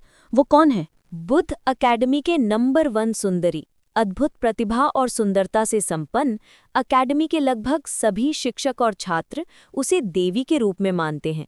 उसके सामने वे सम्मान से पेश आते थे, उसे नाराज करने के डर से ऊंची आवाज में बोलने की भी हिम्मत नहीं करते थे। फिर भी तुम कहने की हिम्मत कैसे करते हो? मैं बीमार हूँ। मुझे कोने में बैठकर गोले बनाने के लिए भी कह रहे हो? मैं एक औरत हूँ, ठीक है? गोले बनाओ, अपनी माँ का मोटा सिर बनाओ। कोमल कपूर को अपनी छाती पर भारीपन और घुटन महसूस होती है, जिससे वो राहत नहीं पा सकते। हुअल्ला, हुअल्ला! उसका चेहरा गुस्से से लाल हो जाता है। जैसे ही वो दूसरे पक्ष को डांटने वाली होती है, उसे पता चलता है कि वो युवक अपनी बातें खत्म करने के बाद फिर से किताबें पलटने लगा है। उसे एक नज़र भी नहीं बख्शा। ठीक है, नाटक करते रहो। देखो मैं तुम्हारा असली रूप कैसे उजागर करती हूँ। Luo Luo! कोमल कपूर दांत पीसती है और पैर पटकती है। पहली बार किसी मर्द ने उसे इस तरह बात की है। अच्छा, अब किताबें पलटने का नाटक तो नहीं कर रही। देखते हैं कब तक बर्दाश्त कर पाओगी। जब तुम आखिरकार आगे नहीं बढ़ पाओगी तो मैं तुम्हारी पोल खोल दूंगी और तुम्हें शर्मिंदा कर दूंगी। फिर कोमल कपूर अब रोहित सिंह से परेशान नहीं होती, बल्कि गुस्से में उस मैनुअल के पास वापस जाती है जिसे उसने पहले ढूंढा था और यूं ही निकाल लेती है। फिर कमरे के एक कोने में बैठकर वो उसे कॉपी करने लगती है। शुरू में आज उसका मूड काफ़ी अच्छा था और वो अपना ज्ञान बढ़ाने के लिए काफ़ी देर तक पढ़ाई करने वाली थी। फिर भी उसने कभी सपने में भी नहीं सोचा था कि उसे इतना गुस्सा दिलाने वाला कोई मिल जाएगा। अपने नोट्स कॉपी करते करते वो बीच बीच में उसकी तरफ चुपके से नज़रें घुमाती है। वो युवक अब भी उसी तेजी से सारी किताबें पलट रहा है, मानो किसी भी किताब को पढ़ने से पीछे ना हटे। लगता है जब तक ये कंपेंडियम पवेलियन की किताब है, वो इसे एक बार ज़रूर पलटेगा। देखते हैं तुम कब तक ये नाटक कर पाते हो। रोहित सिंह की डांट के बाद कोमल कपूर अब पहले जैसा शांत नहीं रहती और उसके लिए मुश्किलें खड़ी करने पर तुली हुई है। धीरे धीरे अपने नोट्स लिखते हुए वो उस पल का इंतजार करती है जब सामने वाला उसके साथ नाटक नहीं कर पाएगा। लेकिन उसे हैरानी इस बात की होती है कि वो युवक अपनी हरकतें उसी हैरत अंगेज तेजी से बार बार दोहराता है। पहली किताबों की अलमारी से वो एक कतार से दूसरी कतार में जाता है। दोपहर से रात तक किताबें पलटता रहता है। आराम करने के लिए 1 मिनट भी नहीं देता। 6-7 घंटे हो चुके हैं, फिर भी वो आदमी उसी हरकत पर अड़ा हुआ है। कोमल कपूर को भी अब ये बात समझ से परे लगती है। अगर उसका मकसद उसका ध्यान आकर्षित करना था, तो उसने उसे पहले ही साफ साफ बता दिया था कि उसे ऐसी हरकतों से नफरत है, इसलिए उसे वहीं रुक जाना चाहिए था। तो फिर वो इस तरह किताबें पलटता कैसे रह सकता है? और इतने लंबे समय तक तो छोड़ ही दीजिए। क्या इस बंदे का दिमाग खराब हो गया है या कुछ और? क्या उसकी साधना बेकाबू हो गई है और वो खुद पागल हो गया है? अचानक उसके दिमाग में एक विचार कौंधा। उसने सुना है कि जब साधना बेकाबू हो जाती है तो वो कई असामान्य हरकतें करने लगता है। क्या यहाँ बिना रुके किताबें पलटना भी ऐसी असामान्य हरकतों में से एक हो सकता है? वो युवक को अजीबोगरीब भाव से देख रही है और उसे लगने लगा है कि वो युवक असामान्य है। तभी वो देखती है कि रोहित सिंह आखिरी पंक्ति में किताबें पलटने के बाद अपनी हरकतें बंद कर रहा है। कितना ज्ञान! लगातार 6-7 घंटे की कड़ी मेहनत के बाद उसने आखिरकार बुद्ध अकेडमी के शिक्षक संग्रह मंडप में स्वर्गपथ पुस्तकालय की सभी पुस्तकों को अपने दिमाग में अंकित कर लिया है। स्वर्गपथ पुस्तकालय से प्रत्येक पुस्तक की कमियों और खूबियों को संकलित करके उसे साधना तकनीक, युद्ध तकनीक, गोलियां, उपकरण गढ़ने, संरचनाओं आदि के बारे में एक निश्चित स्तर की समझ आ जाती है। जोया मलिक के शुद्ध यिन शरीर के साथ उसे इस मैनुअल की साधना करनी चाहिए। हालांकि उससे पहले मुझे कुछ तैयारियां करनी है। पूरे संग्रह मंडप को अंकित करने के बाद उसे आखिरकार समझ आ जाता है कि उसे जोया मलिक के शारीरिक समस्या का समाधान कैसे करना चाहिए। वो राहत की सांस लेने से खुद को रोक नहीं पाया। उसने अपने साधना के पिछले 3 दानों में कमियां और अधूरे हिस्सों का भी पता लगा लिया है। अगर उसे इनसे उभरने के लिए थोड़ा समय मिले तो वो उन्हें सुधार और पूर्ण कर सकता है। गूगू, जब वो आखिरकार साधना पूरी कर लेता है तब उसके पेट में दर्द होने लगता है। इतने लंबे समय तक काम करने के बाद उसे भूख का एहसास बहुत पहले ही हो चुका था, बस उसे इसका एहसास नहीं था। सिर हिलाते हुए वो संग्रह मंडप के बाहर की ओर चलने लगता है। हालांकि वो अभी कुछ ही कदम चला था कि उसने कोमल कपूर को अपने सामने खड़ी देखा और ठंडी निगाहों से देखने लगा। सोचिए, 6-7 घंटे किताबें पलटने के बाद भी ये महिला यहाँ कैसे खड़ी होगी? ऐसे आत्ममहत्वपूर्ण व्यक्ति से परेशान नहीं किया जा सकता। रोहित सिंह संग्रह मंडप के बाहर की ओर चलने लगा। यही रुको! जब वो बाहर ही निकला था कि उसने एल्डर डुबे को उस पर चिल्लाते हुए सुना। इसी क्षण एल्डर डुबे का चेहरा इतना काला पड़ गया मानो कि एक अनगिनत तूफानी बादलों का जमावड़ा हो जो किसी भी क्षण फटने को तैयार हो। उसने इस युवक को बहुत देर तक बर्दाश्त किया है। उसके दिमाग में बस एक ही विचार है, उपद्रवी, उपद्रवी और उपद्रवी। एल्डर डुबे रोहित सिंह ने हैरानी भरे भाव से उसे देखा। हम रोहित सिंह टीचर? एल्डर डुबे का चेहरा ठंडा है। जानबूझकर कठोर स्वर में वो कहता है, तुम संग्रह मंडप में पढ़ाई करने नहीं बल्कि जानबूझकर उपद्रव मचाने आए हो। अब से संग्रह मंडप तुम्हारा स्वागत नहीं करता। अगर तुम यहाँ फिर आए तो मैं तुम्हारी टांगे तोड़ दूंगा। उपद्रव मचा रहे हो? एल्डर डुबे, ये सब कहाँ से आ गया? मैं किताबों को गंभीरता से पढ़ रहा हूँ। मैं उपद्रवी कैसे बन गया? यद्यपि उसने पहले ही अपने दिमाग में एक समान कंपेंडियम पवेलियन की नकल बना ली थी और अब उसे यहाँ आने की जरूरत नहीं है, फिर भी वो शब्द सुनकर अप्रसन्नित महसूस करता है। विस्टेरिया की खेती के नर और मादा के रिश्ते की बुनियादी बातें, यिन और यांग के मेल का तरीका, हरे पन्ने की गोली का शोधन और उपकरण गढ़ते समय ध्यान रखने योग्य महत्वपूर्ण पहलू। हर तरह के विषयों पर किताबें हैं। खेती की तकनीक, युद्ध की तकनीक, औषधीय जड़ी बूटियों की खेती, यहाँ तक कि स्त्री पुरुष संबंधों पर भी। जब तक ये एक किताब है, ऐसा कुछ भी नहीं है जिसे ये बंदा न पलटे। हर किसी की अपनी कमियां और खूबियां होती हैं और व्यक्ति की ऊर्जा की भी अपनी सीमाएं होती हैं। हर क्षेत्र में महारत हासिल करना नामुमकिन है, इसलिए किसी को सही ढंग से चुनना होगा कि उसे कौन सी किताब पढ़नी चाहिए। हालांकि ये बंदा बिना किसी हिचकिचाहट के हर किताब पलट देता है। क्या उसे यकीन है कि वो यहाँ परेशानी खड़ी करने नहीं आया है? वो यहाँ परेशानी खड़ी करने ही आया होगा। जब वो जाएगा तो मैं उसे सबक जरूर सिखाऊंगा। एल्डर दुबे का चेहरा काला पड़ जाता है और वो ठंडे स्वर में बड़बड़ाता है, उफ। कोमल कपूर, जो कंपेंडियम पवेलियन की सदस्य भी हैं, लगातार कदमों की आहट और किताबों के पलटने की आवाज़ें सुनती है। शुरुआत में तो उन्होंने ज़्यादा सोचा नहीं, लेकिन जैसे जैसे समय बीतता गया उन्हें लगने लगा कि कुछ तो गड़बड़ है। किसी किताब को उसकी विषय वस्तु समझने के लिए उसे धीरे धीरे पढ़ना पड़ता है। कोई उसे इतनी जल्दी कैसे पलट सकता है? हतप्रभ होकर वो खुद को वहां जाकर देखने से नहीं रोक पाईं। इसके बाद उन्होंने रोहित सिंह को पहली शेल्फ से किताबें पलटते हुए देखा। साफ दिख रहा था कि वो किताबों के विषय वस्तु नहीं पढ़ रहे हैं बल्कि कुछ ढूंढ रहे हैं। क्या यही वजह है कि एल्डर दुबे ने उन्हें अंदर आने से मना कर दिया? एक पल देखने के बाद उन्हें एहसास हुआ कि सामने वाले का रुकने का कोई इरादा नहीं है। देखते ही देखते कोमल कपूर का दिल धड़क उठा। पहले जब वो अपने वर्तमान और पुराने रूप में अंतर देखती थी तो उसकी मदद करने के लिए बोलने से खुद को रोक नहीं पाती थी, क्योंकि वो चाहती थी कि वो इस मुश्किल स्थिति से निकलने के लिए कड़ी मेहनत करे। हालांकि उसने कभी सोचा भी नहीं था कि ये बंदा यहाँ पढ़ने नहीं बल्कि कुछ ढूंढने आया है। ये कंपेंडियम पवेलियन है। हर दिन यहाँ अनगिनत शिक्षक आते हैं, इसलिए यहाँ कुछ भी मूल्यवान छिपा होना असंभव है। इन किताबों को इतनी लापरवाही से पलटना इस कंपेंडियम पवेलियन के लिए लगभग ईशा निंदा है। कितना घिनौना! शायद उसे पता था कि मैं आज कंपेंडियम पवेलियन आऊंगी, इसलिए उसने जानबूझकर बाहर इंतजार किया और फिर मेरा ध्यान खींचने के लिए इतना हंगामा करने अंदर आ गया। इससे तो मेरा गुस्सा और भड़क जाएगा। कोमल कपूर के दिल में उस युवक की छवि धूमिल हो जाती है। उसकी खूबसूरती की वजह से कई लोगों ने उसके अच्छे पक्ष में आने के साथ साथ उसका ध्यान आकर्षित करने के लिए कई तरीके आजमाए हैं। उसकी राय में रोहित सिंह किताबें पलटने की कोशिश भी नहीं कर रहा है, बल्कि वो जानबूझकर उसकी राय बदलने के लिए ऐसी आवाज़ें निकाल रहा है। दरअसल उसे लोगों द्वारा इस तरह का दिखावा करना बिल्कुल पसंद नहीं है। कुछ देर उसे देखने के बाद वो अपनी राय तय करती है। अगर वो सचमुच किताबें पलटने आया है तो वो हर तरह की किताबें कैसे पढ़ सकता है, और तो और इतनी तेजी से किताबें पलटते हुए वो शायद ही मैनुअल का नाम भी समझ पा रहा होगा और उसकी विषय वस्तु भी। अपने खूबसूरत चेहरे पर एक उदास भाव लिए वो रोहित सिंह के पास जाती है। रोहित टीचर, आप क्या कर रहे हैं? किताबें पढ़ रहे हैं। रोहित सिंह को इस बात का एहसास ही नहीं होता कि उसकी हरकतों को पहले ही दिखावा करार दे दिया गया है, और वो बिना सिर उठाए सहजता से जवाब देता है, किताबें पढ़ रहे हैं। कोमल कपूर ठंडे स्वर में बड़बड़ाती है।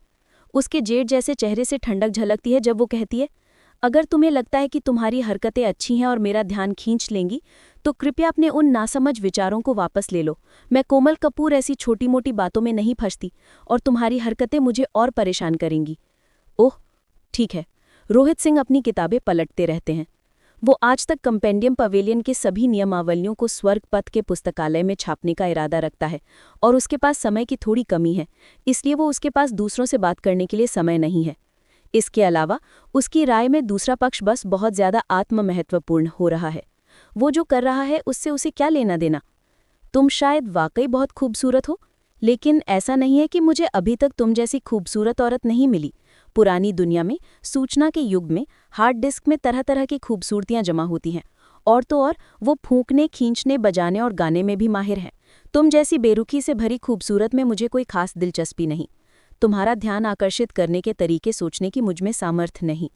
चूंकि तुम इसे समझ गई हो तो कृपया इस संग्रह पुस्तकालय से बाहर निकल जाओ। यहाँ अपनी मेहनत बर्बाद मत करो। ये देखकर कि युवक का सिर अभी झुका हुआ है, दिखावा कर रहा है, कोमल कपूर मुड़ती है और उसे जाने का इशारा करती है। दिंग दिंग दिंग दिंग दिंग, युवक के जाने की आहट। ये तो कुछ ज्यादा ही। ये देखकर कि वो कैसे तुरंत हार मान लेता है, कोमल कपूर संतुष्टि से अपना सिर हिलाती है। जैसे ही वो अपनी किताब पढ़ना शुरू करने वाली थी, उसे पुस्तकालय में एक बार फिर से किताबों के पलटने की आवाज़ सुनाई दी। हुआ लाला, हुआ लाला। सिर घुमाकर देखने पर उसे एहसास हुआ कि उस युवक का जाने का कोई इरादा नहीं था। तुम? कोमल कपूर गुस्से से लगभग फटी पड़ती है। क्या तुम्हारा काम हो गया? मैंने पहले ही कहा था कि ऐसा करने से मुझे बस चिढ़ होगी, फिर भी तुम ऐसा ही करते रहते हो। क्या इसमें कोई तुक है? इस पर उसका दुबला पतला शरीर सीधा हो जाता है और वो एक बार फिर रोहित सिंह के पास जाती है, और उसकी काली पुतलियों में घृणा साफ दिखाई देती है। क्या तुमने मेरी बात नहीं सुनी? तुम जितना इस तरह व्यवहार करोगे, मुझे तुमसे उतनी ही घृणा होगी। तुम ऐसे मेरा दिल नहीं जीत सकते। क्या तुम बीमार हो? दूसरे पक्ष को फिर से परेशान करने के लिए आते देखकर रोहित सिंह थोड़ा चिढ़ जाता है। वो अपनी हरकतें रोककर कहता है, तुम अपना पढ़ो, मैं अपना पढ़ूंगा। अगर तुम सच में बोर हो रहे हो तो तुम एक कोना में बैठकर गोले बना सकते हो। मुझे यहाँ परेशान मत करो। ऐसा नहीं है कि मैं जिंदगी में पहले कभी किसी खूबसूरत औरत से नहीं मिला। तुम इतना घमंड क्यों कर रहे हो? तुम? उसे उम्मीद नहीं थी कि वो युवक ऐसा बोलेगा। कोमल कपूर को अपनी नज़र धुंधली पड़ती हुई महसूस होती है, और वो अपने अंदर उमड़ते गुस्से से लगभग मर ही जाती है। वो कौन है? उसने सोचा था कि वो युवक उसके सवाल का जवाब नहीं दे पाएगा। उसने सपने में भी नहीं सोचा था कि रोहित सिंह इतनी सहजता से सवाल का जवाब दे पाएगा। इस मोड़ के लिए तैयार न होते हुए कोमल कपूर हक्की बक्की रह गई। उसकी खूबसूरत आंखें लगभग बाहर निकल आई। उसने जानबूझकर वाक्य गलत पढ़ा ताकि वो गलत मार्गदर्शन दे सके। उसकी नज़र में ये आदमी संग्रह मंडप में बस दिखावा कर रहा था। उस किताब में जरा भी ज्ञान नहीं ले रहा था। अगर वो यूं ही किसी किताब की सामग्री निकाल देती तो वो उसके लिए अजनबी होता।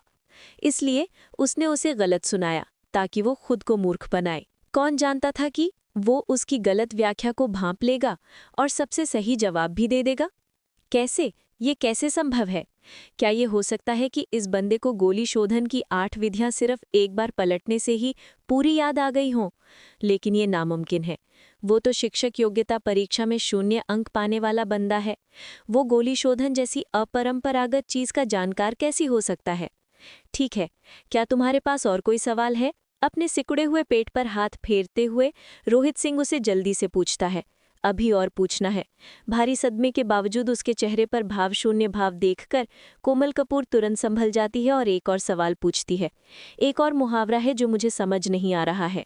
जब किसी धातु को आग में परिष्कृत कर रहे हों तो उसे कभी भी अशुद्ध अवस्था में न मिलाएं।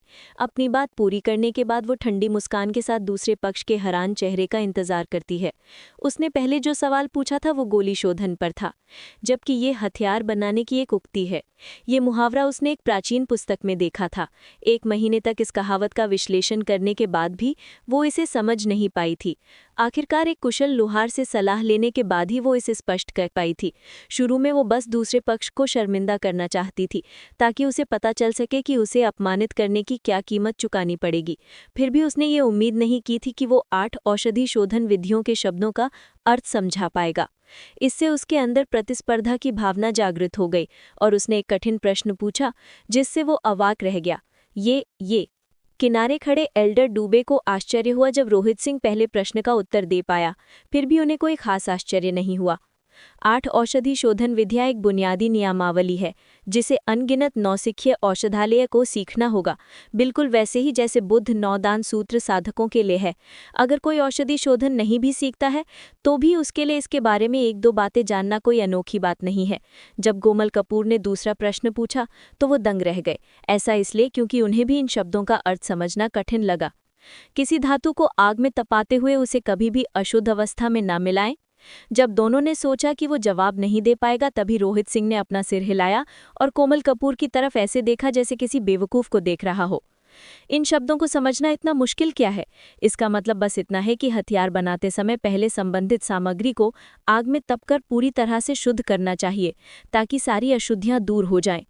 तभी हथियार को और बेहतर तरीके से मिलाया जा सकता है। क्या मैं आपसे कुछ कठिन सवाल पूछने की कोशिश कर सकता हूँ? ये बुनियादी ज्ञान और किताबें पढ़ने के बाद आसानी से समझ में आ सकता है। ये कोमल कपूर का दुबला पतला शरीर कांप उठता है। अपने इस सवाल का जवाब पाने से पहले उसे कई अलग अलग लोगों से सलाह लेनी पड़ी थी। फिर भी ये युवक तुरंत इस कहावत का सार समझा देता है। ये सिर्फ वो ही नहीं, एल्डर डूबे भी हैरानी से लगभग बेहोश हो जाते हैं। रोहित सिंह को एक ऐसे सवाल का जवाब देना पड़ा जिसका जवाब उन्हें खुद नहीं पता था। क्या ऐसा हो सकता है कि जब वो इतनी सारी किताबें पलट रहे थे तब वो गंभीरता से पढ़ाई कर रहे थे? रोहित सिंह, शिक्षक महोदय, आपका जवाब गलत लग रहा है। मुझे याद है कि विविध विवादों पर चर्चा में इसकी एक व्याख्या है जो आपके दावे से अलग है। उसमें कहा गया है कि अगर किसी गोली में धातु मिलानी है तो उसे पहले परिष्कृत करना होगा, वरना वो गोली की तरह जमेगी नहीं। अविश्वास की स्थिति में एल्डर डूबे बोलते हैं। आपने गलत याद किया। विविध विवादों की चर्चा में ऐसा कोई वाक्यांश नहीं है, ना ही उसमें ऐसा कुछ लिखा है। आपने जो पढ़ा है वो वरिष्ठ राकेश जे द्वारा लिखित विविध सिद्धांतों की चर्चा ही होगी। उसमें भी इससे मिलता जुलता एक वाक्यांश है, लेकिन इसमें लिखा है किसी धातु को गोली के साथ शुद्ध करते समय उसे अशुद्ध अवस्था में न मिलाएं और धातु को आग में शुद्ध न करें। रोहित सिंह ने शान से हाथ हिलाया। उसे पता ही नहीं कि दोनों उसकी परीक्षा कर रहे हैं। उसने सचमुच सोचा कि उन दोनों को विषय वस्तु ठीक से याद नहीं है, इसलिए वो लापरवाही से आगे कहता है, ओ, ये किताब संग्रह मंडप की 9वीं पंक्ति के कोने में है। आपने जो शब्द कहे हैं वो 49वें पृष्ठ पर दर्ज है। जहाँ तक शैन शिक्षक द्वारा पूछे गए प्रश्न का प्रश्न है, तो अगर आपको मेरी व्याख्या पर संदेह है तो आप सीनियर डू को द्वारा छोड़ी गई अग्निशिल्प कला की 3 कलाएं देख सकते हैं। ये 15वें किताबों की अलमारी के कोने में है और इसकी व्याख्या 24वें पृष्ठ पर लिखी है। मुझे देखने दो। कोमल कपूर उसे संदेह भरी निगाह से देखती है।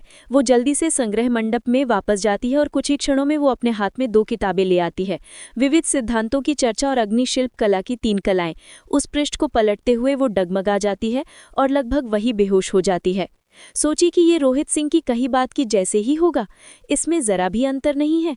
उसे ना सिर्फ किताब की विषय वस्तु याद थी, बल्कि वो ये भी बता सकता था कि वो किस किताब से आई है, उसका स्थान क्या है और पृष्ठ संख्या भी।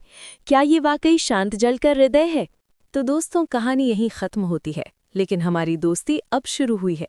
अगर मज़ा आया हो तो लाइक दबा दो, वरना बिल्ली चूहे का पीछा करते करते आपके घर पहुंच जाएगी। और हाँ, सब्सक्राइब करना मत भूलना, नहीं तो अगली कहानी का पार्ट 2 सिर्फ सपने में ही देख पाओगे।